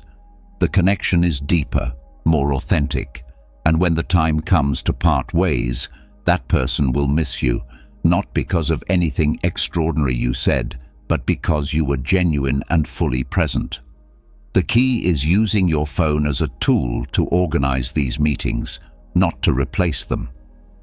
Of course, sending messages and making calls is helpful, but they should never become the core of our relationships. Human interactions are deeply rooted in our senses, smell, touch, and the shared laughter that can only occur in person. These are experiences that can't be replicated through a screen. If you want to make someone miss you and long for your presence, you need to be a bit like a hidden treasure, something valuable, not always available. By prioritizing face-to-face encounters, you're cultivating unique and memorable moments. A simple coffee, a walk together, a hug. These become meaningful experiences that leave a lasting impression. Think of it this way. Relationships are like plants. They need water, light, and, most importantly, time. Text messages are like tiny drops of water, enough to keep the plant alive, but not enough to help it bloom. Personal encounters, on the other hand, are like sunlight. Without them, the plant can never truly flourish. Supporting this idea, studies have shown that face-to-face interactions are crucial for mental health and happiness. For instance, Harvard University conducted a study that found that people who engage in regular personal encounters report higher levels of well-being and fewer feelings of loneliness. This happens because in-person interactions activate brain areas associated with reward and empathy, forging deeper emotional bonds. So the next time you're tempted to send a quick text, ask yourself, could this be done in person? If the answer is yes, go ahead and arrange a meeting, be it for coffee, a walk, or any activity that allows you to be genuinely present. And don't worry about always being available. Constant accessibility can lower your value. After all, what incentive does someone have to seek a deeper connection with you if you're always just a message away? Remember, sometimes absence makes the heart grow fonder. Let them miss your real presence. Don't be the open book left on the coffee table, but the book tucked away on a high shelf, waiting to be rediscovered. In conclusion, prioritize personal encounters. Use your phone to organize these meetings, not to replace them. Be the sunlight in people's lives, not just a drop of water. True connections are made in person, and by doing this, you'll create lasting memories and deeper relationships. Moving on to emotional independence, have you ever thought about why some people seem to effortlessly attract others? The secret isn't some mysterious force of nature or a supernatural gift. It's emotional independence. This quality not only makes you more appealing, but it also leads to a more fulfilled and satisfying life. Imagine your life as a beautiful garden, full of flowers, fruit trees, and a small pond with fish. You are the gardener of this garden. If you rely on someone else to water your plants, fertilize the soil and remove the weeds, your garden will eventually wither. But if you tend to it with care and attention, it will flourish, drawing others in. Emotional independence isn't about being cold or distant. It's about having a full and exciting life of your own. It's about enjoying your hobbies, pursuing your goals, and being at peace with who you are. This way, when someone enters your life, you're not doing so from a place of need, but from a place of abundance. You're inviting them to a banquet you've already prepared, rather than waiting for the ingredients to show up. One of the foundational teachings of emotional independence comes from Stoic philosophy, which teaches us to focus on what we can control and let go of what lies beyond our reach. For instance, you can't control whether someone misses you or wants you, but you can control how you live your life, how you engage with activities you enjoy, and how you take care of yourself. If you want someone to long for you, the key is not to be constantly available, always texting or making plans. What keeps a viewer hooked in a thrilling movie is the intrigue and anticipation. Similarly, if you're always present, there's no chance for the person to miss you. But if you completely disappear from their view, there's a risk of being forgotten. It's all about striking a delicate balance, like a dance. To achieve this, nurture your own life.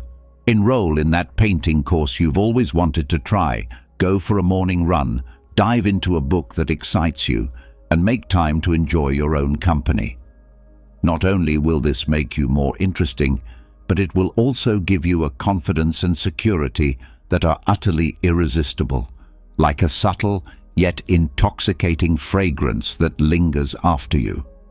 A study published in the Journal of Personality and Social Psychology found that emotionally independent people tend to have healthier, more fulfilling relationships.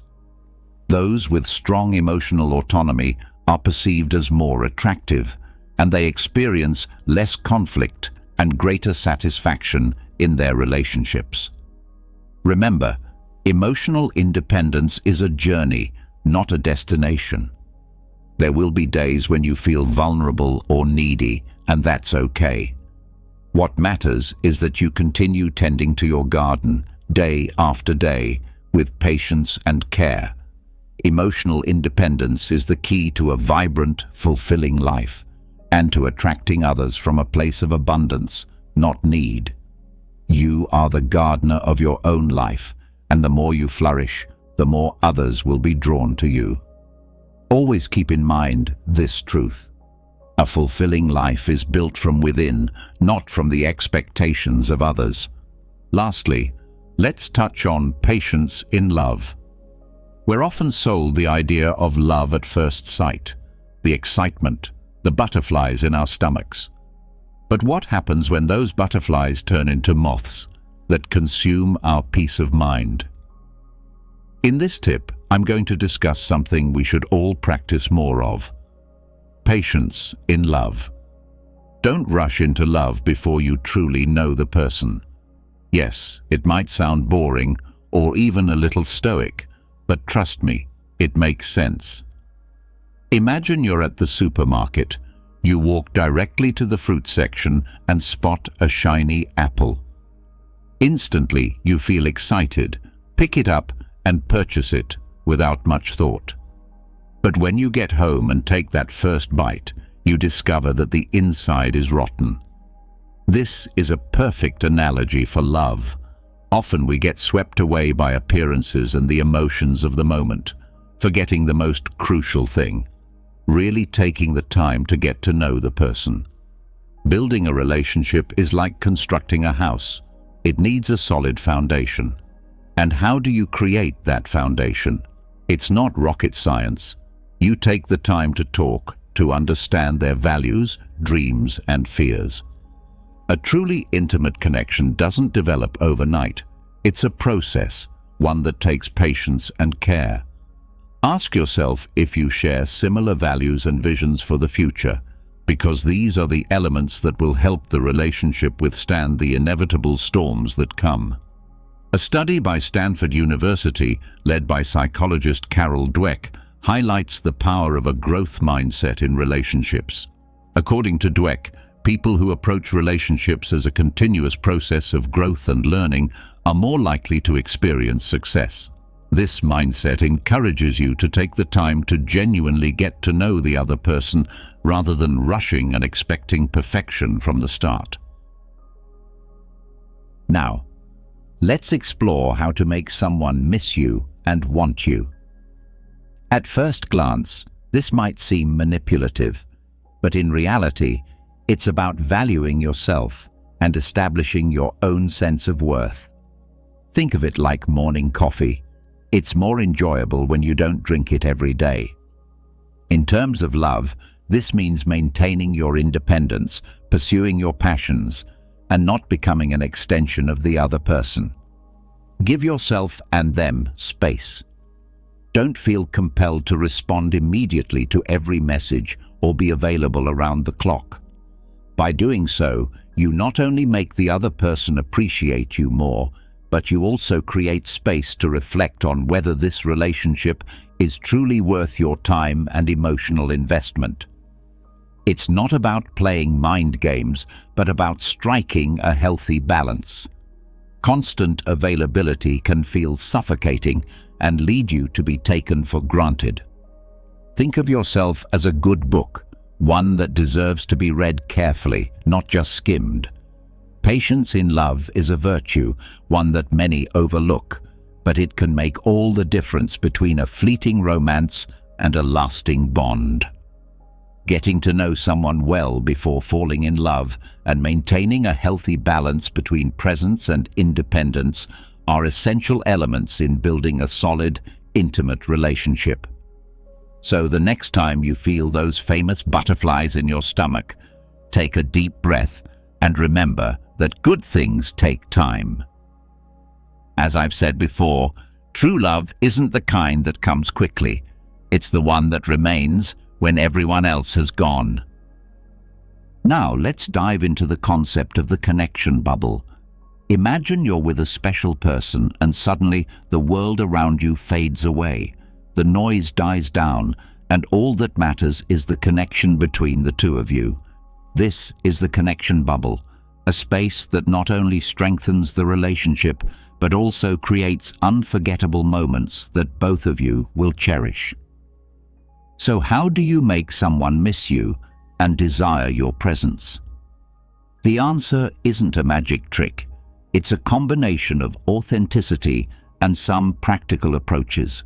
First, be genuine. Stoic philosophy teaches us the importance of living authentically, staying true to our values.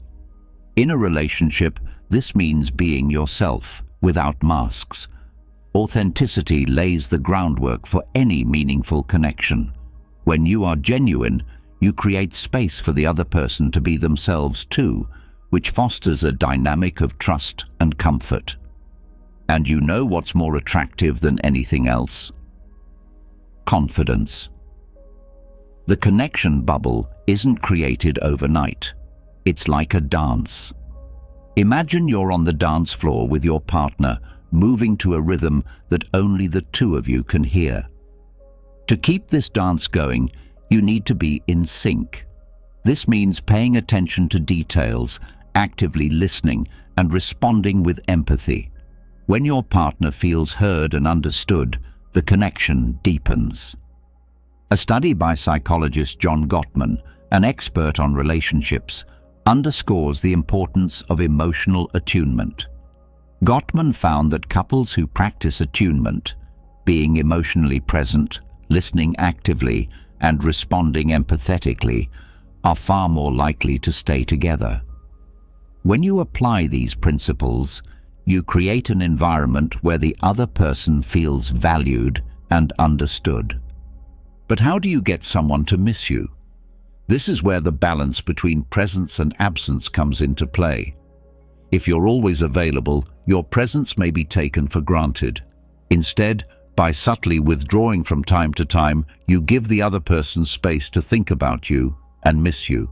It's like tending to a plant. It needs water, but too much can drown it. You need to find the right balance for it to bloom. For instance, when you're in that connection bubble, make sure you're creating meaningful memories. It's not just about grand gestures, but also the small details. A spontaneous message, an inside joke, or a shared meaningful glance. These moments become emotional anchors that the other person will remember when you're not around.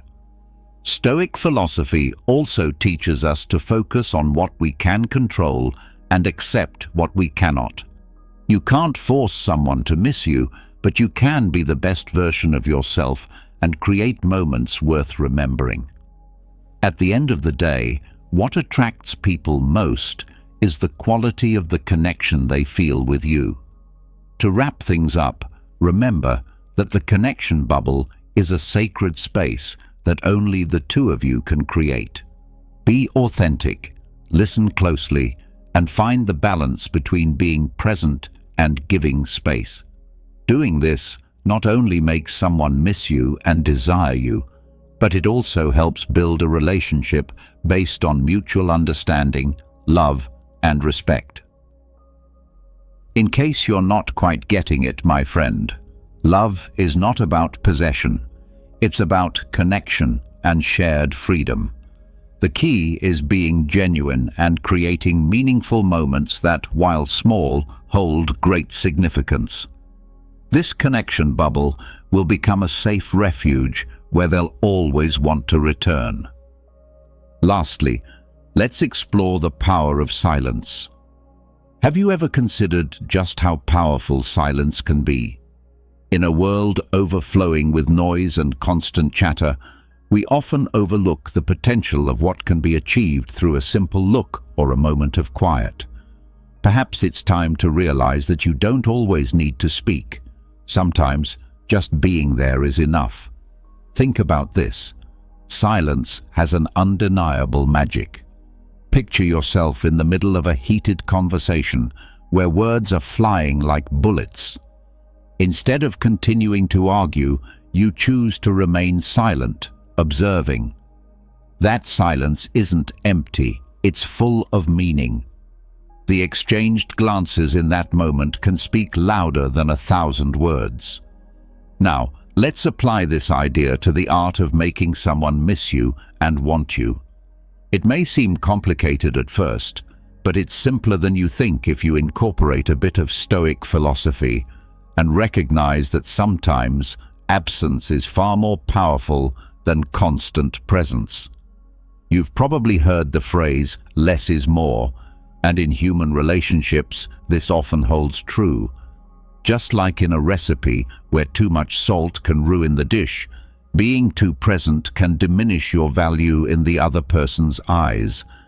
If you're strategically absent, your presence becomes something more precious, something to be savored and longed for. The trick is to create space for the other person to miss you, not by disappearing entirely, but by finding the right balance. Think of it like a musician who knows when to pause during a performance. These silences make the music richer and more exciting. In the same way, absence can build anticipation, creating a spark that makes someone realize how much they truly need you. A psychological study from the University of Virginia found that people tend to value interactions more when there is a time gap between them. Researchers discovered that even brief moments of absence can make people appreciate the relationship more. This phenomenon is known as the scarcity effect, where something becomes more valuable simply because it's not always available. So, how do you achieve this without seeming indifferent? The key lies in subtlety, in the power of looks and gestures. A single, intense glance can linger in someone's memory far longer than an entire conversation. A small gesture of affection, an unexpected detail, can be more effective than being present all the time. Strive to leave behind traces that are not easily seen, like the wind. Though invisible, its presence is felt and missed when there's no silence to reveal its absence. Simple communication is the key to connecting at a deeper level. Stoic philosophy teaches us to appreciate these moments, recognizing that presence is not always physical. Sometimes the most significant impact comes from what remains unspoken. Allow silence to work its magic, and you'll see how people begin to notice your absence and yearn for your presence. The next time you want someone to miss you and long for your company, remember that words aren't always necessary. Being present in silence can be enough. As Epictetus said, true power lies in the silence that speaks louder than any words. Authenticity plays a central role in how we connect with others.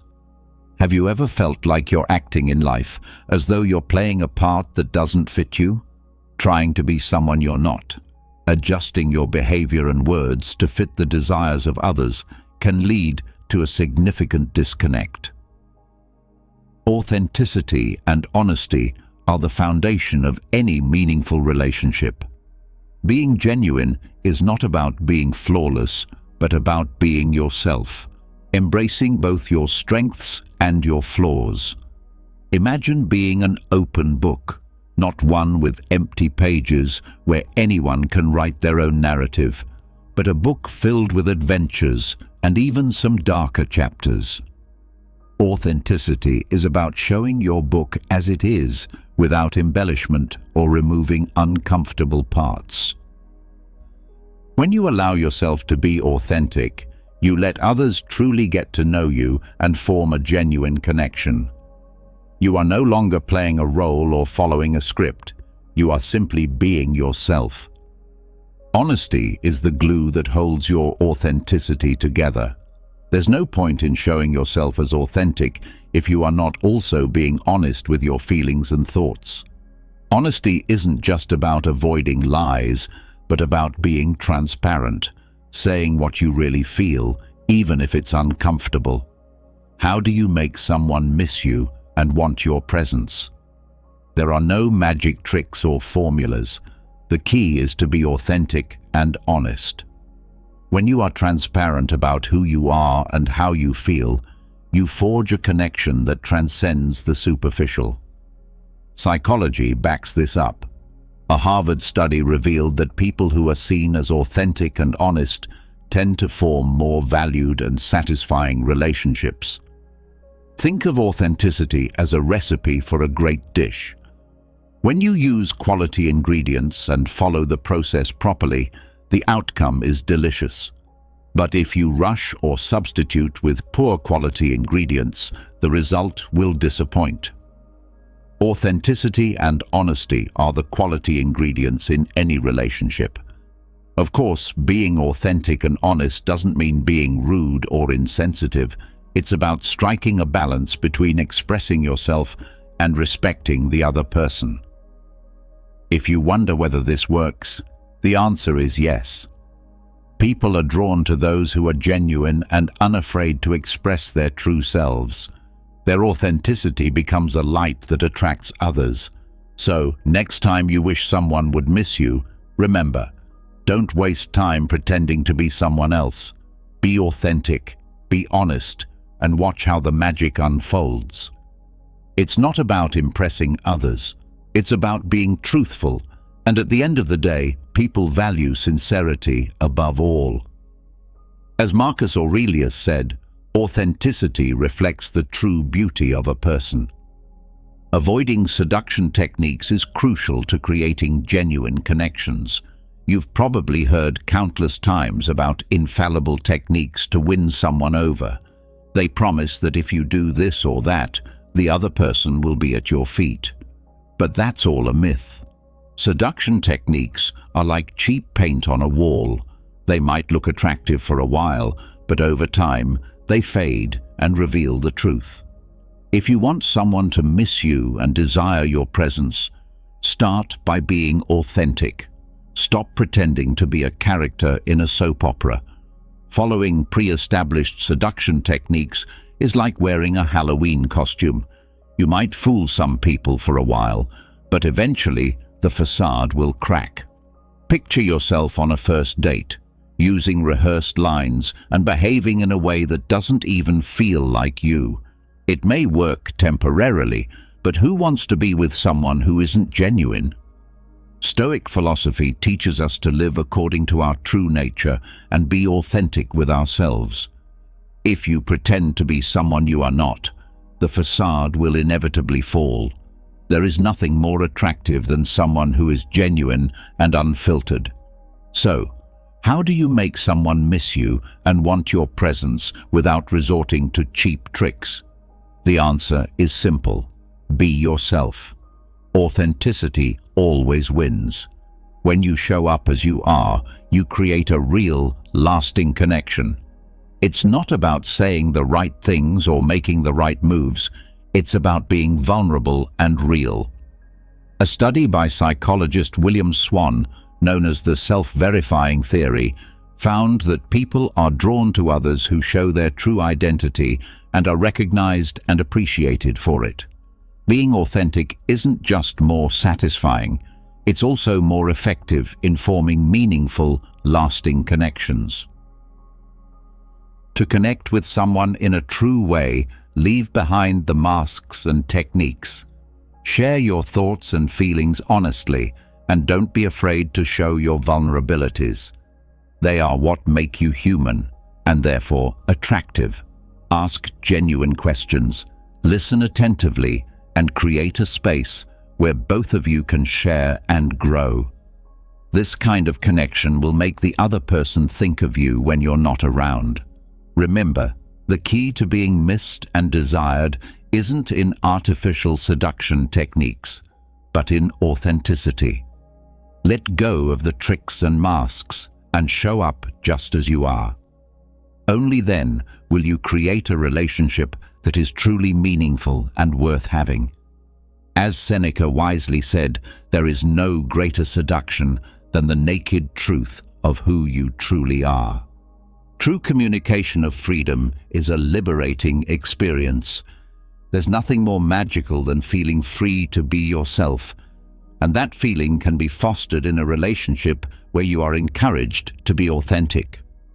Stoic philosophy teaches us that internal freedom is one of the greatest gifts we can both offer and receive.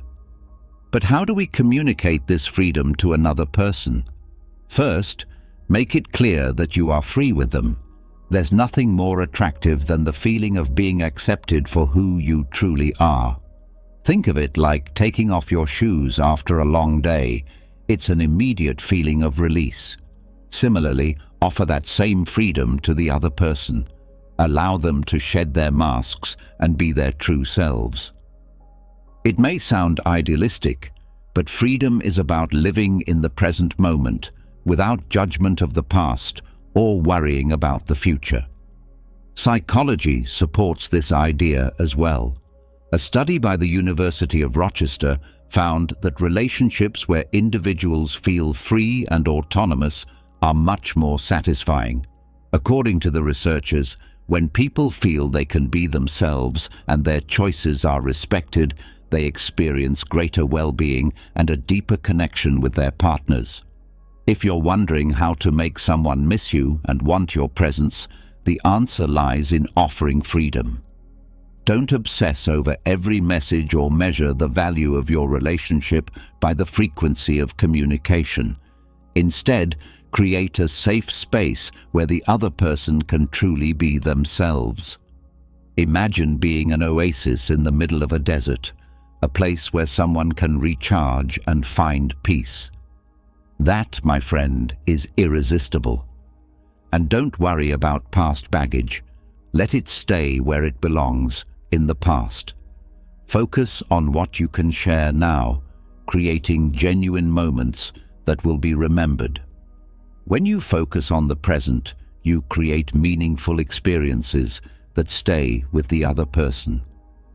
Freedom is fundamentally tied to trust. Trust in yourself and in what you have to offer. You don't have to be perfect to be authentic. Authenticity is like a refreshing breeze on a hot day. It's welcome and soothing. When you show up as your true self without apologies, you create a space where others feel safe to do the same. In this space of authenticity and mutual acceptance, something genuine and deep can grow. There are no magical techniques or step-by-step guides for this, but think of how you can embody the freedom you seek. If you want someone to miss you, don't burden them with constant reminders of your presence. Instead, become like a pleasant memory, like a catchy song that lingers in their mind. Be the person who offers space to breathe and is always willing to listen. Communication rooted in freedom doesn't involve games or manipulative strategies.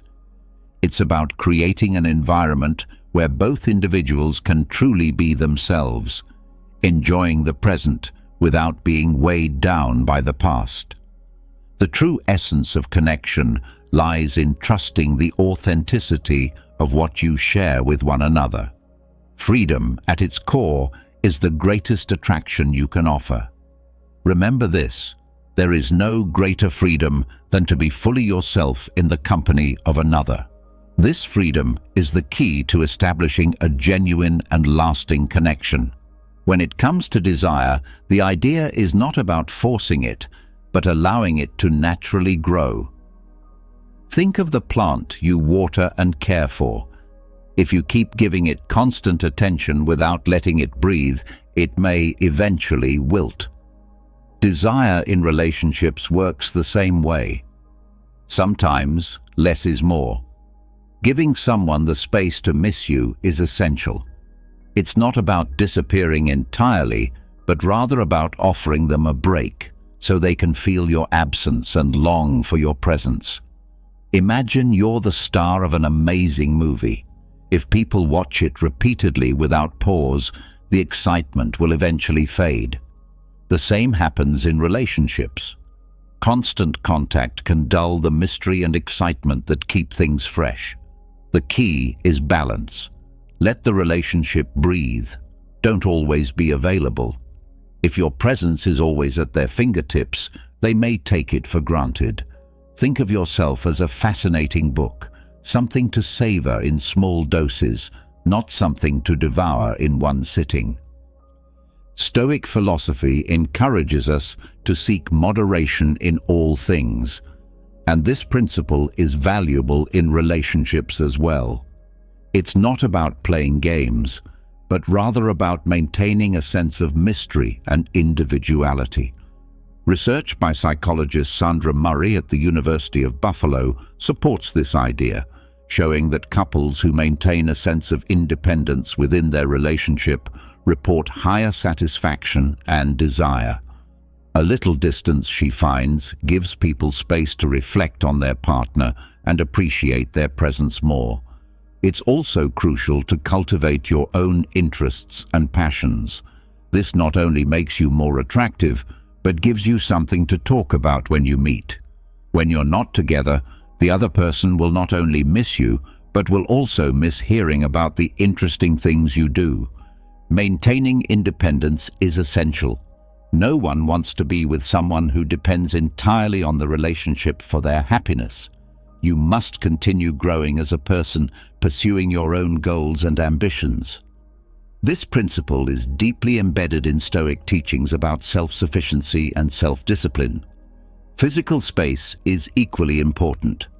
If you live together or spend a lot of time in the same space, get out of the house, take a walk by yourself, read in a cafe, or pursue an activity on your own. When you return, your time apart will feel like a breath of fresh air. Communication remains key. It's not about vanishing without a word, but about establishing healthy boundaries. Speak openly about the importance of personal space and how it benefits both partners. Honesty and transparency build trust and mutual respect. Creating space is not about playing tricks or disappearing entirely. It's about allowing room for desire to grow. By being independent, maintaining your own interests, and communicating openly, you can encourage both yourself and the other person to miss and appreciate each other more. Desire thrives on the freedom to grow and breathe, and in relationships, that means balancing time spent together with space for individuality. Now, let's talk about attachment. It's common to yearn for meaningful connections, as if every interaction might be the last drop of water in an endless desert. However, Stoic philosophy teaches us the importance of not clinging to any one connection. It may sound counterintuitive, especially in a world where connections are just a touch away, but the secret is not to obsess over them. Think of yourself like the sun, bright and unique. Not every planet will revolve around you, but there will always be one that does. You don't need to force connections. Let them happen naturally. Trust that if a connection doesn't materialize, it's because something better is waiting for you. This mentality brings freedom and makes you more attractive. When you let go of desperation, you shine with self-confidence, which acts as a powerful magnet. Imagine you're a gardener. If you water a plant out of desperation, it won't thrive. Instead, tend to your own garden. Focus on your hobbies, friendships, and personal growth. Allow yourself to bloom and become a more fascinating person. Absence, as the saying goes, makes the heart grow fonder. When you're not always available, the other person will begin to appreciate you more. They'll long for your company because it isn't always there. Research from Stanford University shows that security in oneself is one of the most attractive qualities a person can possess. People who exude self-confidence and don't depend on others for validation tend to attract more interest. This type of emotional independence and self-affirmation is essential for creating stronger, more lasting connections. This doesn't mean playing mind games or disappearing without a word. It's about balancing time and energy, giving enough to show you care, but holding back a little to maintain your own sense of self. It's a delicate balance between being present and giving space. Remember, the Stoics believed in accepting things as they are, not fighting against what's inevitable. Rather than clinging to what could be, appreciate what you have in the moment and trust that what is meant for you will arrive at the right time. Lastly, leaving toxic relationships is crucial for your well-being. Imagine life as a journey with a backpack that you carry with you. At first, you might not notice the weight, but over time, the burden becomes overwhelming. You must decide what to carry with you and what to leave behind in order to move forward with more lightness and happiness. The same applies to toxic relationships. No matter how much you try, some relationships will never improve. If you find yourself in a relationship that makes you feel heavier, sadder, or unappreciated, it's time to reevaluate and perhaps let go. Recognizing a toxic relationship is not always easy. You might question whether you're overreacting. This is when the perspective of close friends can be invaluable. They can offer a clearer view of the situation. If multiple trusted people agree that a relationship is harming you, it's worth taking their advice seriously. Relationships should be places of mutual respect, appreciation, and positive energy. If your efforts are consistently unacknowledged, or if your feelings are disregarded, it's time to step back. Remember, surrounding yourself with people who appreciate you is essential for your emotional health. A study conducted by the University of California in Los Angeles revealed that having healthy, supportive relationships can greatly enhance happiness and reduce stress levels. Now, when it comes to making someone miss you and want you, the answer doesn't lie in manipulating or forcing situations. The real key is authenticity and valuing yourself. When you make the decision to let go of a toxic relationship, it sends a clear and strong message that you have enough self-respect not to settle for less than you deserve. This can serve as a reality check for the other person. Sometimes the best tools for making someone realize they miss you are distance and time.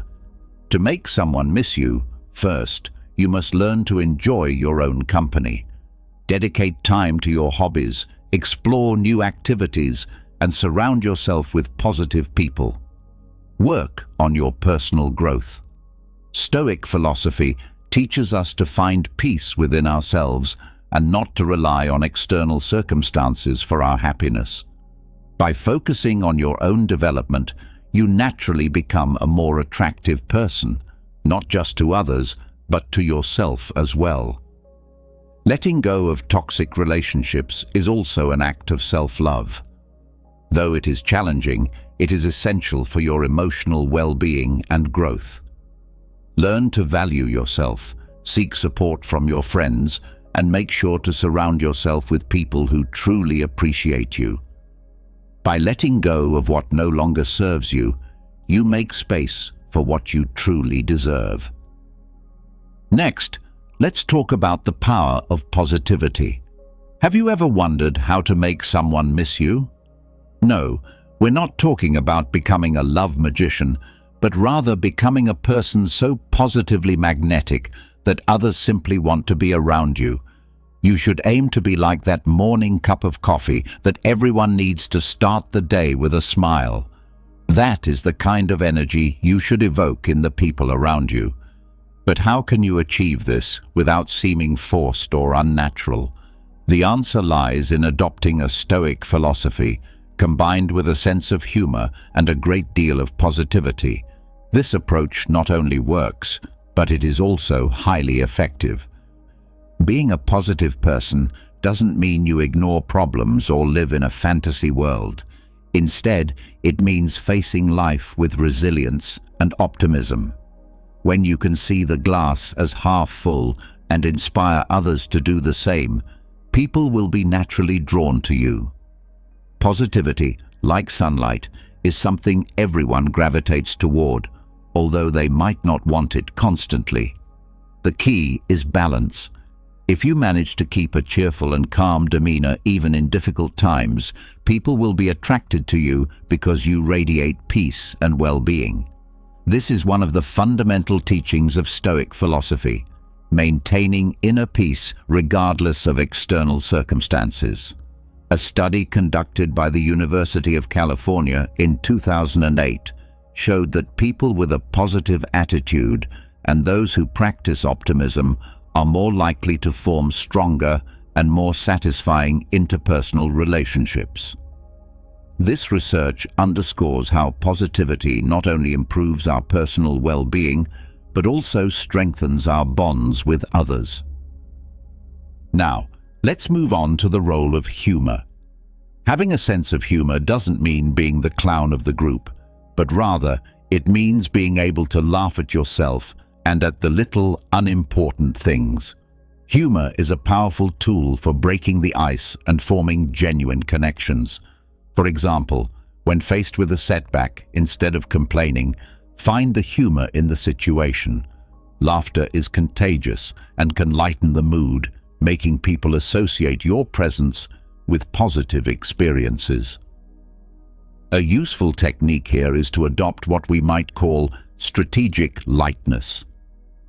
Imagine yourself as someone who rises above daily problems with a calm and positive outlook.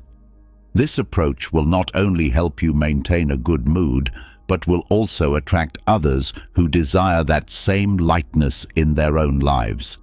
To be someone who others miss and desire, you must combine positivity with humor. This combination will make you more attractive and help you create deeper, lasting relationships. From a Stoic perspective, staying calm and joyful in the face of challenges will make people seek your company. Remember, positivity and humor aren't about denying reality. They are about choosing how you wish to face it. Be the ray of sunshine in others' lives, and you'll soon find that they want more of your light. Now, let's turn to an important piece of advice. Don't be in a hurry to fall in love. How often have you found yourself staring at the ceiling, wondering when the person who will change your life will appear? Popular culture bombards us with the idea that we need someone else to be happy. But what if I told you that love comes when you least expect it? In the meantime, you have something much more important to focus on: yourself. Stoic philosophy teaches us a key lesson. Tranquility and self-control are essential for a fulfilling life. You don't need someone else to complete you. You are already a complete person, just as you are. Instead of searching for someone to fill a void, focus on yourself. Working on your personal growth may seem like a never-ending task, but it is this dedication that will make you shine brighter. Think of your life as a garden. If you spend all your time waiting for someone else to plant flowers for you, you will miss out on the beauty of growing your own. By investing time in your passions, friendships, and skills, you'll build a richer, more fulfilling life. The more you enrich your own life, the more you'll have to offer when the right person comes along. Waiting for love can feel frustrating, especially in a world where instant gratification is the norm. But love doesn't follow the rules of fast delivery. It can't be ordered like a package from Amazon, and that's okay. The waiting period has its own magic. It's in that pause where you truly get to know yourself and figure out what you want in a partner. A study by psychologist Susan Sprecher from Cleveland State University shows that people who take time to work on their personal growth before entering a relationship tend to experience more satisfying and lasting relationships. These individuals, who aren't in a rush to find love, are clearer about what they seek in a partner and develop stronger self-esteem. Life isn't a race, and love isn't either. You can spend hours searching for a shooting star and see nothing, but when it finally appears, you'll realize it was worth the wait. When love comes into your life, it will be a result of all the time you spent nurturing yourself. When two people who have cultivated their personal gardens meet, the beauty is indescribable. Remember, love isn't about completing someone or being completed. It's about sharing your fullness. So don't rush. True love isn't something you chase. It finds you when you're ready.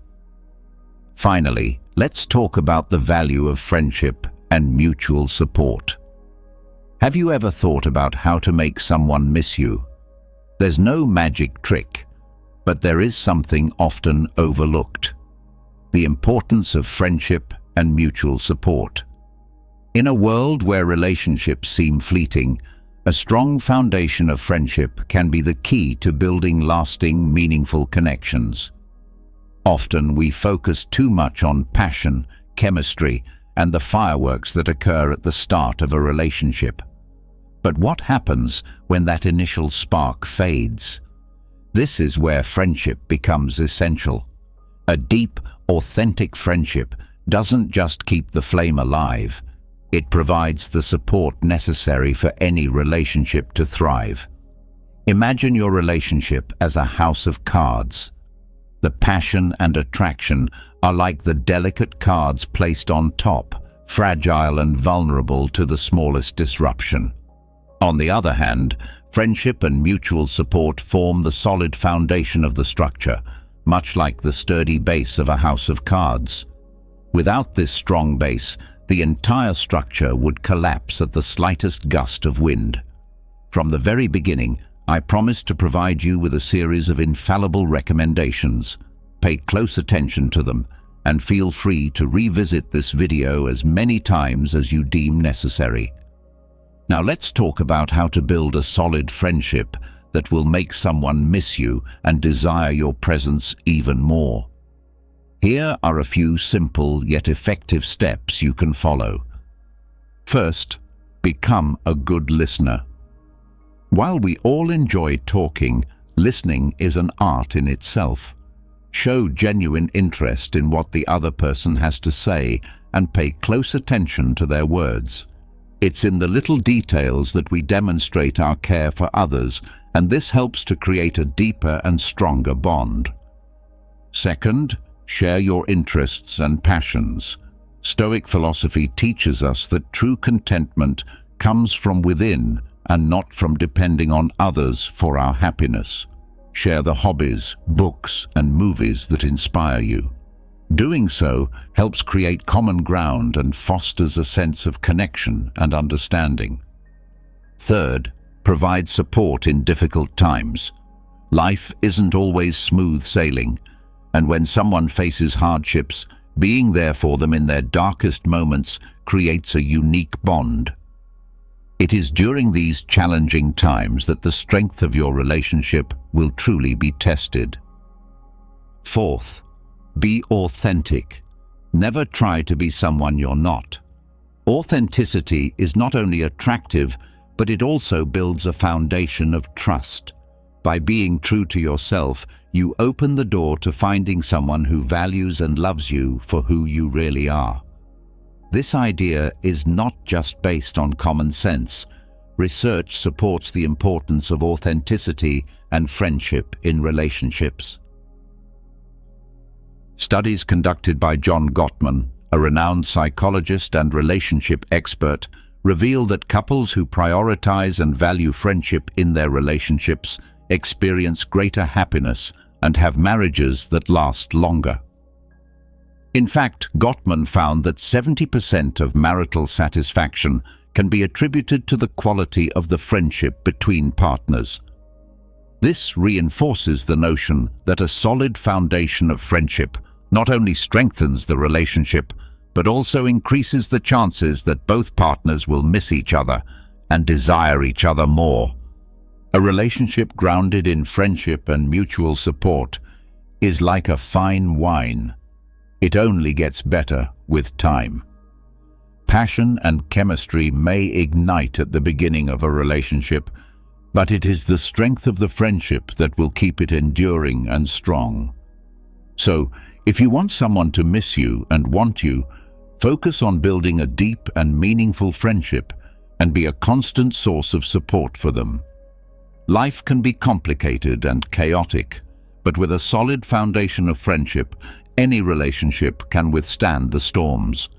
Remember, it's not about being the most attractive or charming person in the room, but about being the friend and companion that everyone would want to have. True friendship and mutual support are not obligations. They arise from the genuine pleasure of being there for one another. Next time you wonder how to make someone miss you, remember that the key may lie in the strength of the friendship and mutual support you offer. So, take the time to build your house of cards with a solid foundation, and you'll enjoy a lasting and fulfilling relationship. If you found this lesson valuable, I invite you to share your thoughts in the comments. We often go out of our way for the people we care about, sacrificing time, energy, and emotions just to show them how much they mean to us. We worry about them, support them, and sometimes give too much of ourselves. But unfortunately, there are moments when our kindness is taken for granted. Some people manipulate our good nature, pretending to be genuine while only looking out for their own interests. They appear kind and friendly when they want something, but once their needs are met, they vanish like a bird soaring off into the sky, leaving us behind, confused and hurt. So how do we take back our power after experiencing situations like these? That's what we're exploring today. We'll uncover 9 vital truths about the complex dynamics between men and women, grounded in the timeless wisdom of Stoic philosophy. These principles have withstood centuries, guiding countless individuals toward clarity and inner strength. By consciously avoiding these 9 behaviors, you'll start to see noticeable improvements in your relationships. Even more importantly, you'll find a renewed sense of personal empowerment. If you're going through a difficult phase in your relationship, now is the time to pause, clear your mind, and take this transformative journey with us. Let's begin with the idea of changing your life to fit someone else's. Picture trying to complete a puzzle where none of the pieces seem to belong together. It's frustrating and confusing. That's exactly what it feels like when you alter yourself to meet the expectations of others. As Seneca put it, everywhere means nowhere. When you're constantly trying to be everything to everyone, you end up feeling lost, disconnected, and unsure of your path. Rather than blending into the background like a chameleon, embrace the boldness of being a shining star in the night sky. Own your individuality. Be proud of what sets you apart. Don't let others dictate the direction of your life. It's time to reclaim control and walk confidently in your own direction. Remember, your life is your own unique narrative, not a copy of someone else's. Let your authenticity be your light, and paint the world with your true essence and purpose. Next, don't let your world revolve entirely around one person. Obsessing over someone else can make you feel like a satellite stuck in orbit, always circling but never grounded. When your focus is consumed by another's life, you begin to lose sight of your own dreams and the qualities that make you who you are. Instead of feeding your ambitions, you end up attending to someone else's needs while neglecting your own desire for fulfillment. As the wise Marcus Aurelius once said, "Nowhere can man find a quieter retreat than in his own soul." When you immerse yourself too deeply in another person's life, you lose balance.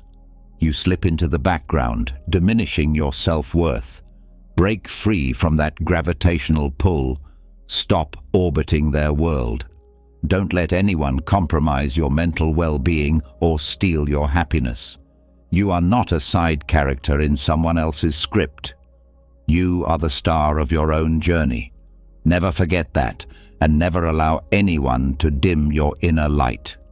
Equally important is this: don't sacrifice your mental health for someone else's happiness.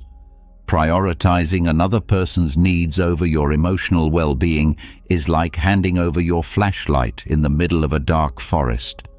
You're left stumbling, confused, and alone. When you constantly put their happiness above your own, you're surrendering control of your inner peace. Instead of finding contentment, you end up caught in a cycle of self-neglect, always trying to please them while your own soul grows weary. It's vital to step back and reclaim ownership of your life. Your happiness and mental well-being are priceless, and they should never be handed over in exchange for fleeting moments of approval. You deserve to be the main character in your life story. Protect your inner sanctuary with unwavering resolve. Build resilience, and don't allow anyone to rob you of your joy. Your mind is yours alone, and only you have the power to shape your destiny. Another mistake we often make is distancing ourselves from friends and family for the sake of one person. Abandoning your support system because you're infatuated with someone else is like cutting the very branches that hold up your tree. Friends and family are those branches. They've been there through your struggles and victories. When you push them away, you're not just losing people, you're weakening the very foundation that supports you. As Plato wisely said, people can either help you grow and thrive or hinder your development and cause you to wither. Isolating yourself makes your journey much harder than it needs to be. Take the initiative to reconnect with those who truly care. These relationships are irreplaceable. They form a network of strength that anchors you. Embrace those who stood by you through both storms and sunshine. They are the ones who nourish your soul and help you stand tall. Lastly, don't pour all your precious time into someone who doesn't value it. Investing every waking moment into another person's endless demands is like throwing your most valuable resource, time, into a bottomless pit. Every second you devote excessively is a piece of your life that you can never get back. Time is your most limited and sacred gift. If you give it away carelessly, especially to someone who doesn't reciprocate or appreciate it, you end up empty, depleted, and drained. Instead of building something meaningful, you find yourself stuck in a loop of emotional exhaustion. Remember that your time is not just a clock ticking, it's the essence of your life. Spend it wisely. Give it to those who uplift you, who value your presence, and who contribute to your growth. Don't waste your hours chasing approval or affection from those who vanish once their needs are met. Your time is your power. Guard it, cherish it, and use it to build the life you truly deserve.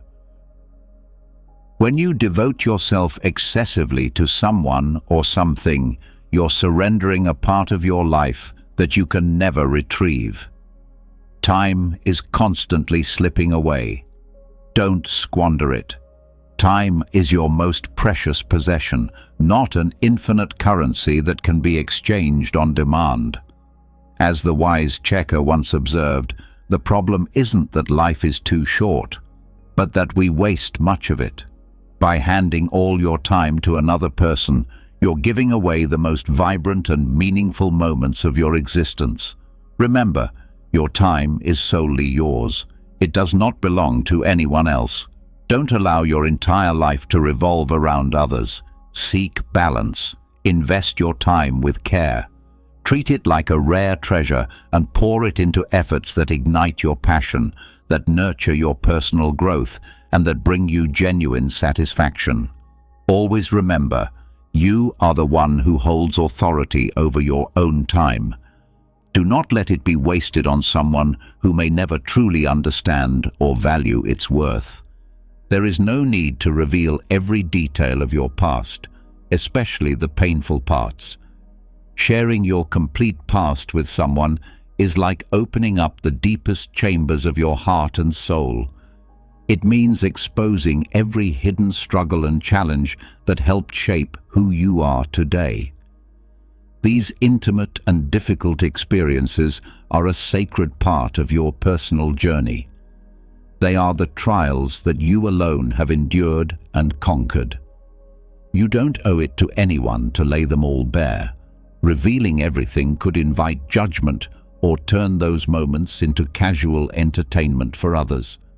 Doing so not only makes you vulnerable to emotional harm, but also risks exploitation. Protect your story. Guard it. Only share what is necessary and meaningful. Preserve the essential pieces of your narrative with the same care you would give to a fragile treasure. This act of protection is what empowers you and reinforces your strength. Do not hand over your defenses to someone who might misuse them. Be wise and intentional about who you entrust with your life's history.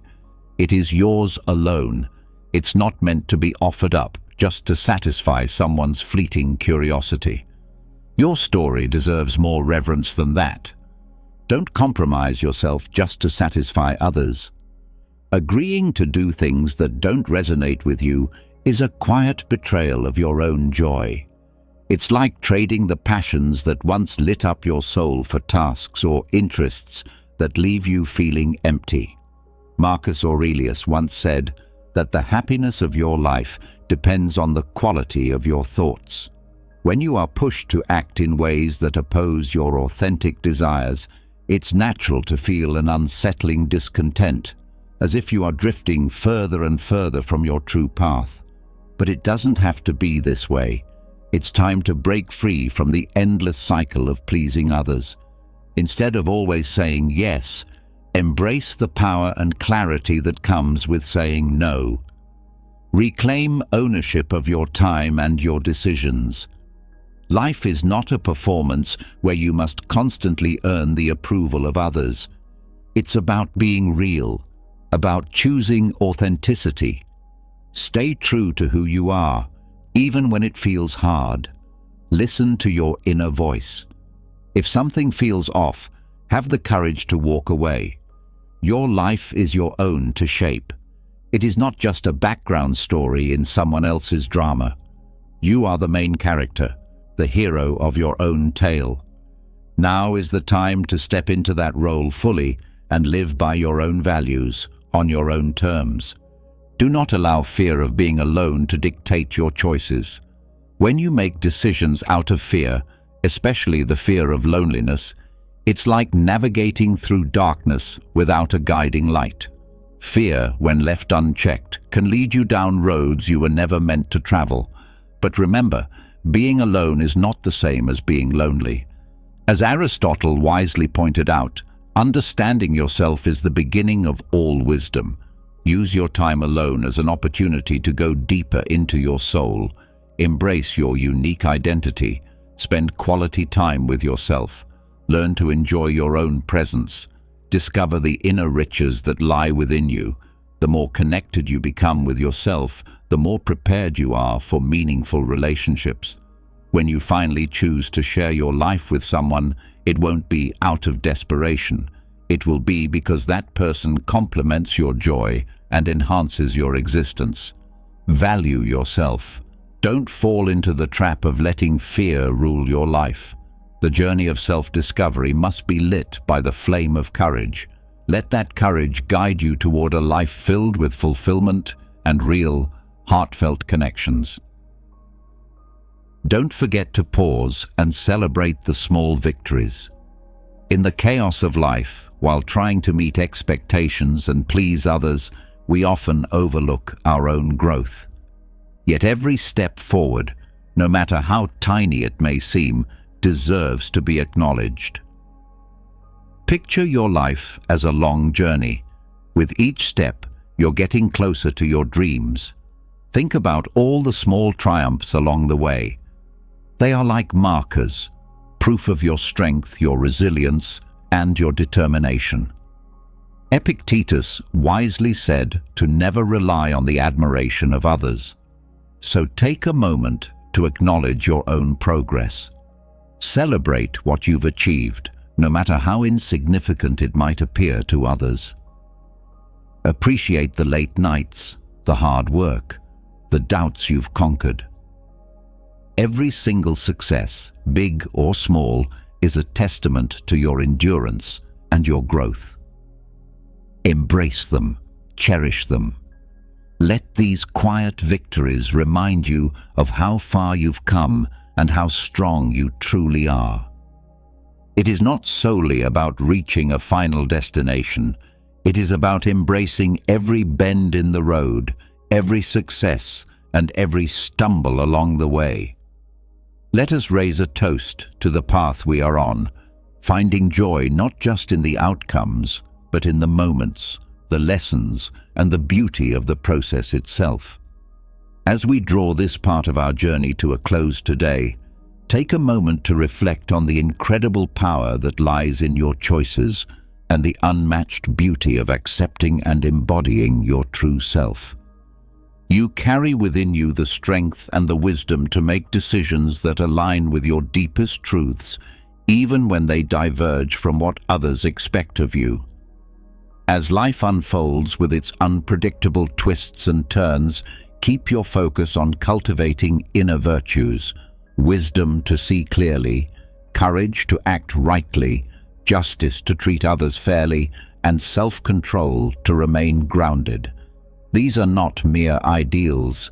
They are the foundation of a life rich with purpose and fulfillment, far more rewarding than a life spent chasing outside approval. Always remember, you are free to shape your own path.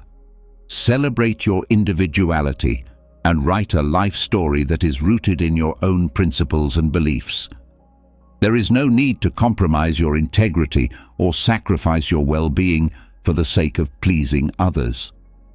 You have the ability and the right to take the reins of your life, to make choices that reflect the truth of who you are.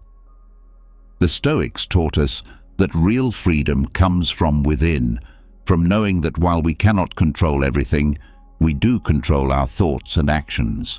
So when you feel pressured to fit into someone else's mold, to surrender your time, or to reveal more of yourself than you're comfortable with, remember that you have the right to choose a different path. You are under no obligation to live according to someone else's expectations. You have the right and the responsibility to carve out a path that reflects what truly matters to you. Now is the moment to shift direction. Choose to change. Commit to letting go of the habits and patterns that no longer serve you. Focus your energy on becoming the highest version of yourself, no matter what obstacles lie ahead. And if today's reflection has spoken to your soul, consider expressing your appreciation. Imagine facing immense challenges and adversities only to emerge stronger and wiser on the other side.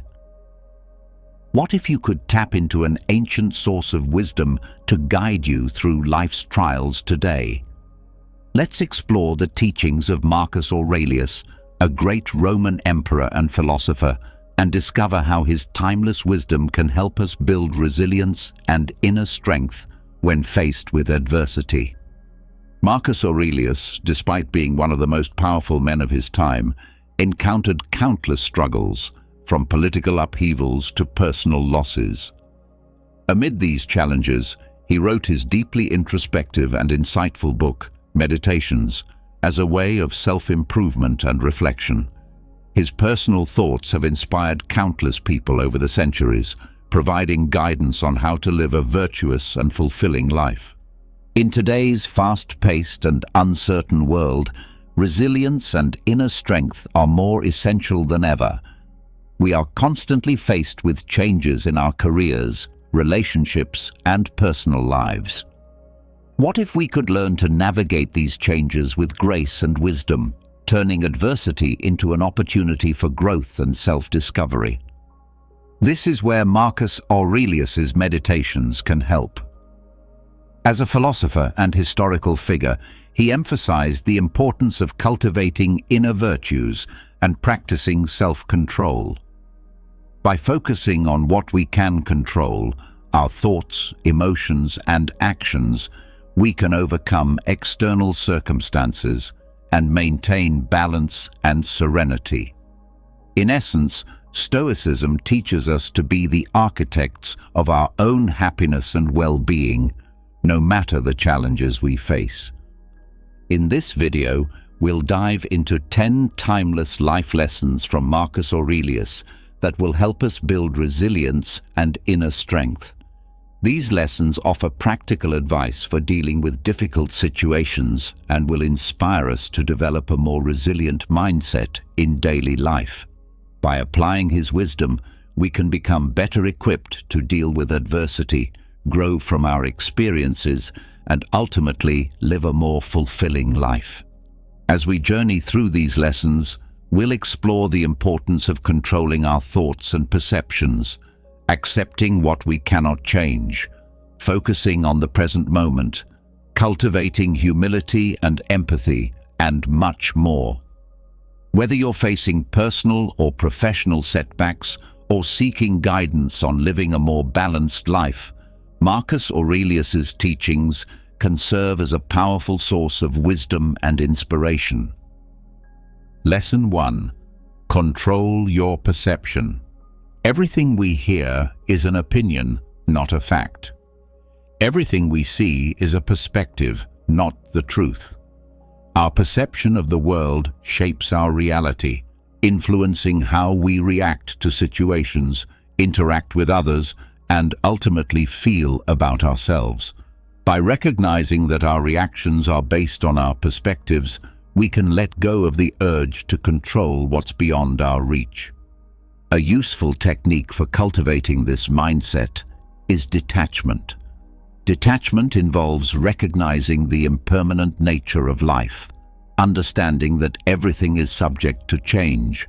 By embracing this, we can develop a more balanced perspective and learn to flow with life's natural changes. When faced with a challenge, remind yourself that this too shall pass, and approach the situation with an open heart and mind. Meditation can also help promote acceptance. Setting aside time each day to calm your mind and observe your thoughts and emotions helps you develop a better understanding of your reactions. This increased self-awareness allows you to more easily recognize when you're struggling to accept what can't be changed and adopt a more receptive mindset.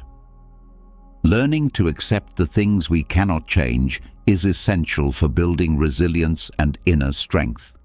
By practicing awareness, detachment, and meditation, we can cultivate a more balanced approach to life's challenges. This mindset not only helps us face adversity with grace, but also allows us to appreciate life's beauty and richness. Marcus Aurelius beautifully captures this philosophy. Accept the things to which fate binds you, and love the people with whom fate brings you together, but do so with all your heart. Do not dwell in the past. Do not dream of the future. Concentrate the mind on the present moment. His emphasis on living in the present moment reminds us not to be consumed by past regrets or future anxieties. By focusing on the here and now, we can experience life more fully and find peace and contentment. Living in the present moment offers numerous benefits: reduced stress and anxiety, increased self-awareness, and improved mental well-being. When we practice mindfulness, we engage fully with our experiences and emotions without being distracted by worries. This heightened awareness allows us to better understand ourselves and our environment, promoting personal growth and self-discovery. One way to cultivate mindfulness is through meditation. To practice, find a quiet space, sit comfortably, and focus on your breath. When thoughts and emotions arise, acknowledge them without judgment and gently return your focus to your breath. Doing this for just 5 minutes a day can significantly improve your well-being. Another effective way to stay present is by incorporating mindful activities into your daily routine. For example, try mindful eating, where you fully savor each bite and pay attention to the flavors and textures of your food, or mindful walking, where you focus on the sensations in your body and the environment around you. By making mindfulness a part of everyday life, you can become more attuned to the present moment and develop a deeper awareness of your thoughts and emotions. Consider setting aside time each day for reflection. Writing in a journal is a great way to process your experiences and emotions, helping you stay present and recognize patterns in your thoughts and behaviors. This practice can provide valuable insights, helping you make more conscious choices moving forward. Lesson 4. Cultivate humility and empathy. Before you criticize someone, ask yourself, which of my own faults most resemble what I'm about to criticize? Humility and empathy are essential for building resilience and inner strength. These virtues help us develop stronger relationships, foster a compassionate mindset, and remind us to reflect on our own imperfections before judging others. By practicing humility, we acknowledge that we are not perfect and that we can learn from others, regardless of their status or background. This attitude makes us more receptive to feedback and personal growth, helping us overcome challenges and adapt more effectively. To practice humility in daily life, focus on listening more and speaking less. Pay attention to others' ideas and opinions and remain open to the possibility that you may be wrong or have something to learn. Be willing to admit mistakes and take responsibility for your actions. This openness can foster personal growth and a more resilient mindset. Empathy involves understanding and connecting with others by putting yourself in their shoes. It enables you to navigate difficult situations and strengthens your relationships, making you more resilient in the face of adversity. To develop empathy, practice active listening. Give others your full attention, strive to understand without judgment, and ask open-ended questions to encourage deeper conversations. Volunteering and engaging in acts of service can also help you build empathy by offering insights into the struggles and emotions of others. Humility and empathy are key to building resilience and inner strength. By practicing active listening, self-reflection, and compassion, we can develop a more empathetic and humble perspective on life. Lesson 5. Practice gratitude.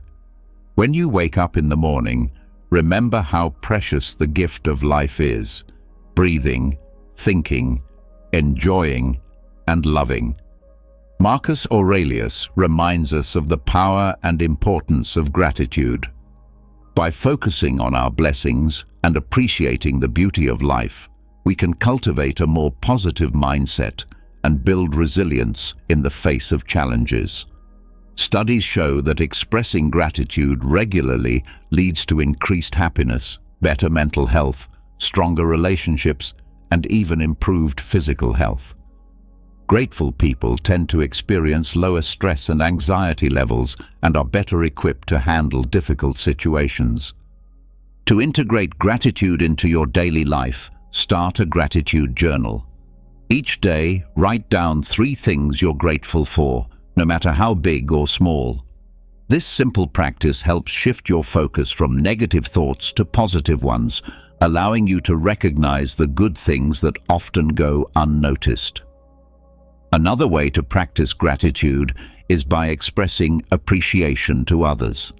Take time to thank your friends, family, and colleagues for their support and kindness.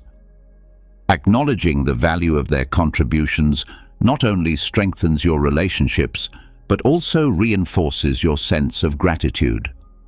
Also, make a habit of reflecting on your personal growth. Recognize the achievements and challenges you've overcome, and appreciate the lessons learned along the way.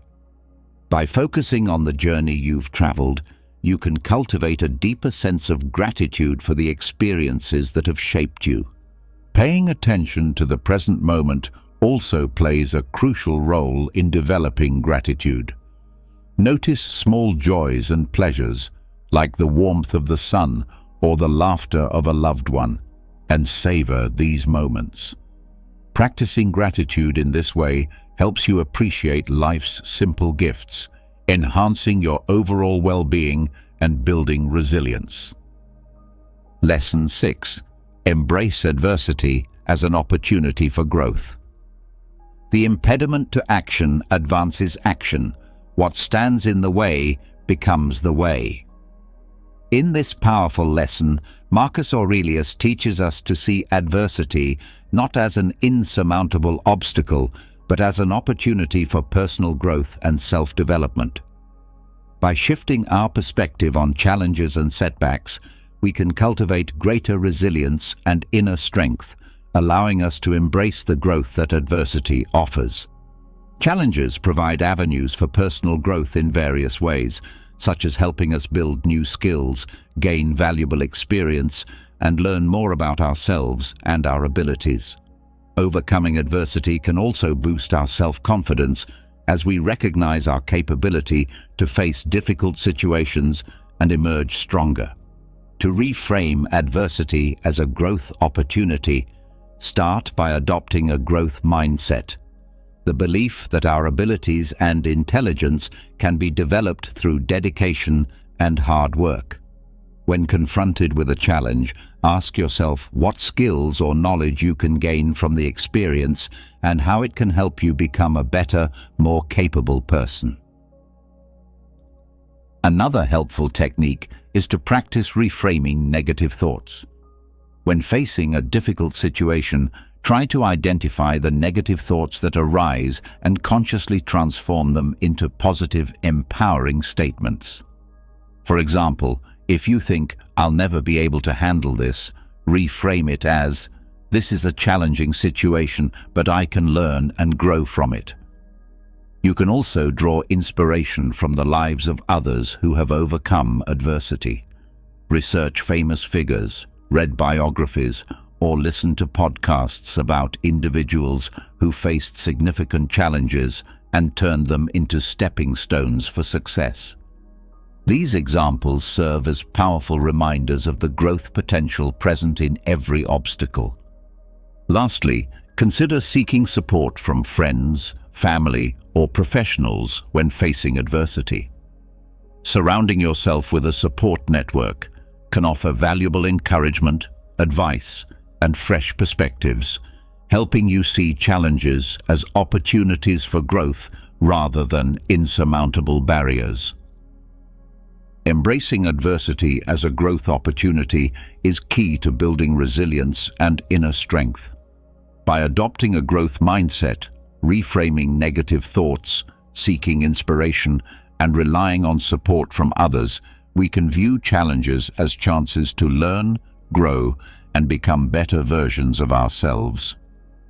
Lesson 7. The happiness of your life depends on the quality of your thoughts. Marcus Aurelius emphasizes the vital role that rational thinking plays in our happiness and our ability to overcome adversity. By guiding our thoughts and actions with reason, we can make more informed decisions, manage our emotions better, and face challenges with greater clarity and resilience.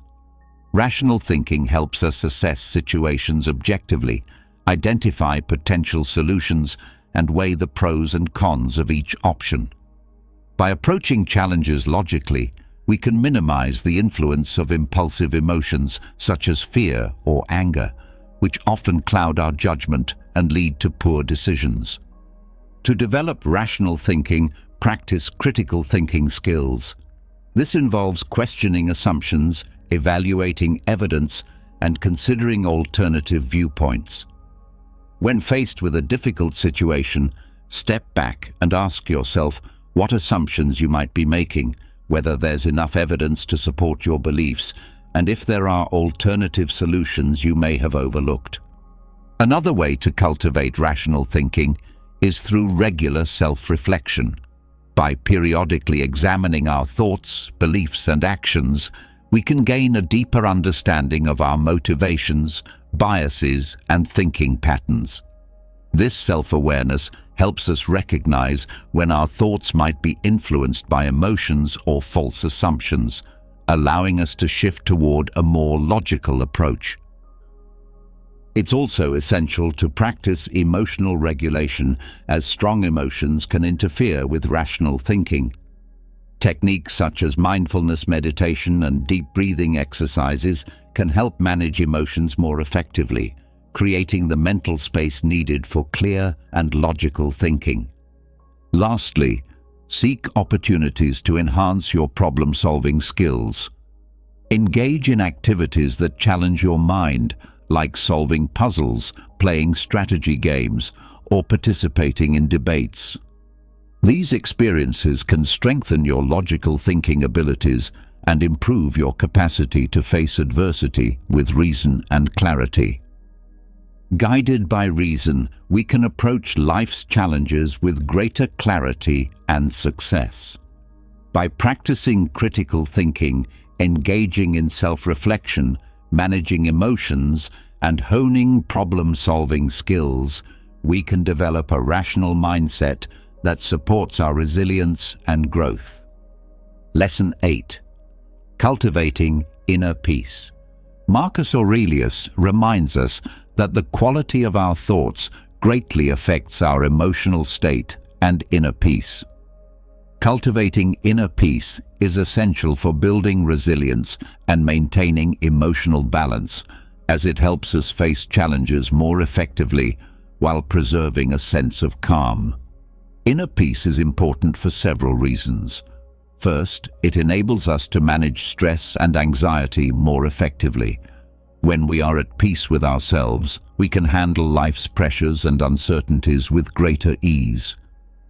This emotional equilibrium helps prevent burnout, reduces the risk of mental health issues, and promotes overall well-being.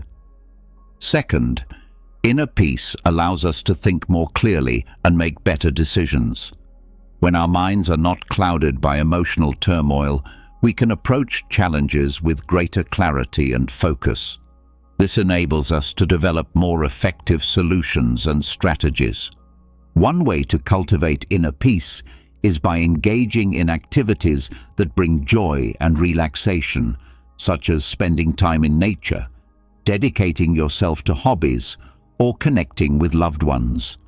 Prioritizing self-care and participating in soul-nourishing activities can help replenish your emotional reserves, promoting a sense of balance and tranquility. It's also crucial to develop healthy ways to deal with stress and negative emotions. This might include practicing deep breathing exercises or engaging in physical activities like yoga or hiking. These techniques can help redirect your attention and restore emotional equilibrium. Additionally, adopting a regular gratitude practice can promote inner peace. By focusing on the positive aspects of your life and expressing gratitude for your blessings, you can cultivate a more optimistic perspective.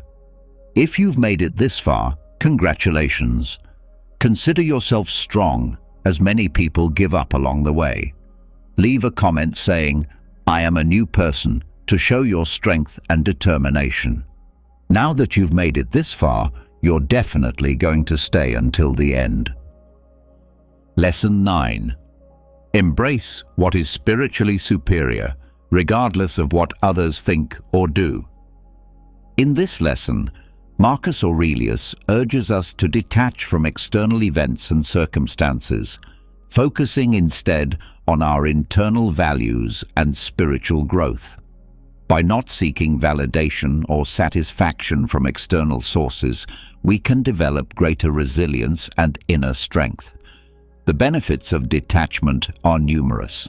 It helps maintain emotional stability in the face of adversity, prevents excessive attachment to outcomes, possessions, or others' opinions, and reduces stress, anxiety, and disappointment. To cultivate detachment in everyday life, start by becoming more aware of your thoughts and reactions to external events. Observe your emotions and thoughts without clinging to them.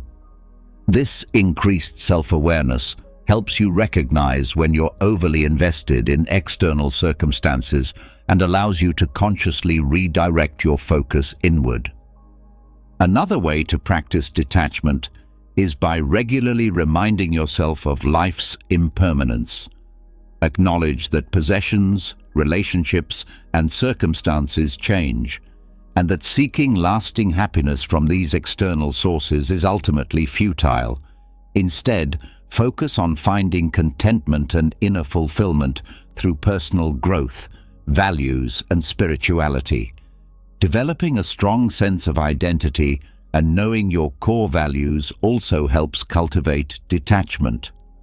When you have a clear understanding of what truly matters to you, it becomes easier to let go of external factors that don't align with your values. Take time to reflect on your core beliefs and let them guide your decisions and actions. Engage in regular spiritual or reflective practices such as meditation, journaling, or prayer.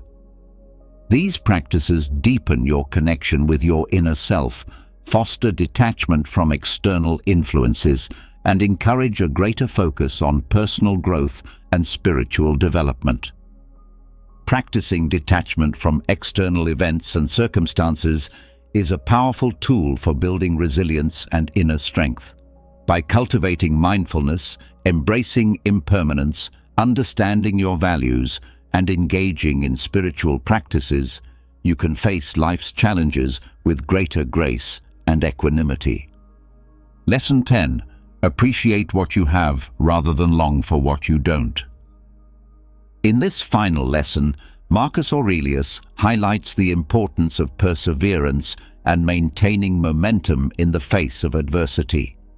By focusing on the blessings we already possess and nurturing a growth mindset, we can continue to evolve even through challenges. Perseverance is key to overcoming adversity, as it allows us to push through obstacles, learn from setbacks, and keep moving forward toward our goals, building resilience and inner strength along the way. To stay motivated and maintain a growth mindset, begin by setting clear, achievable goals that align with your values and passions.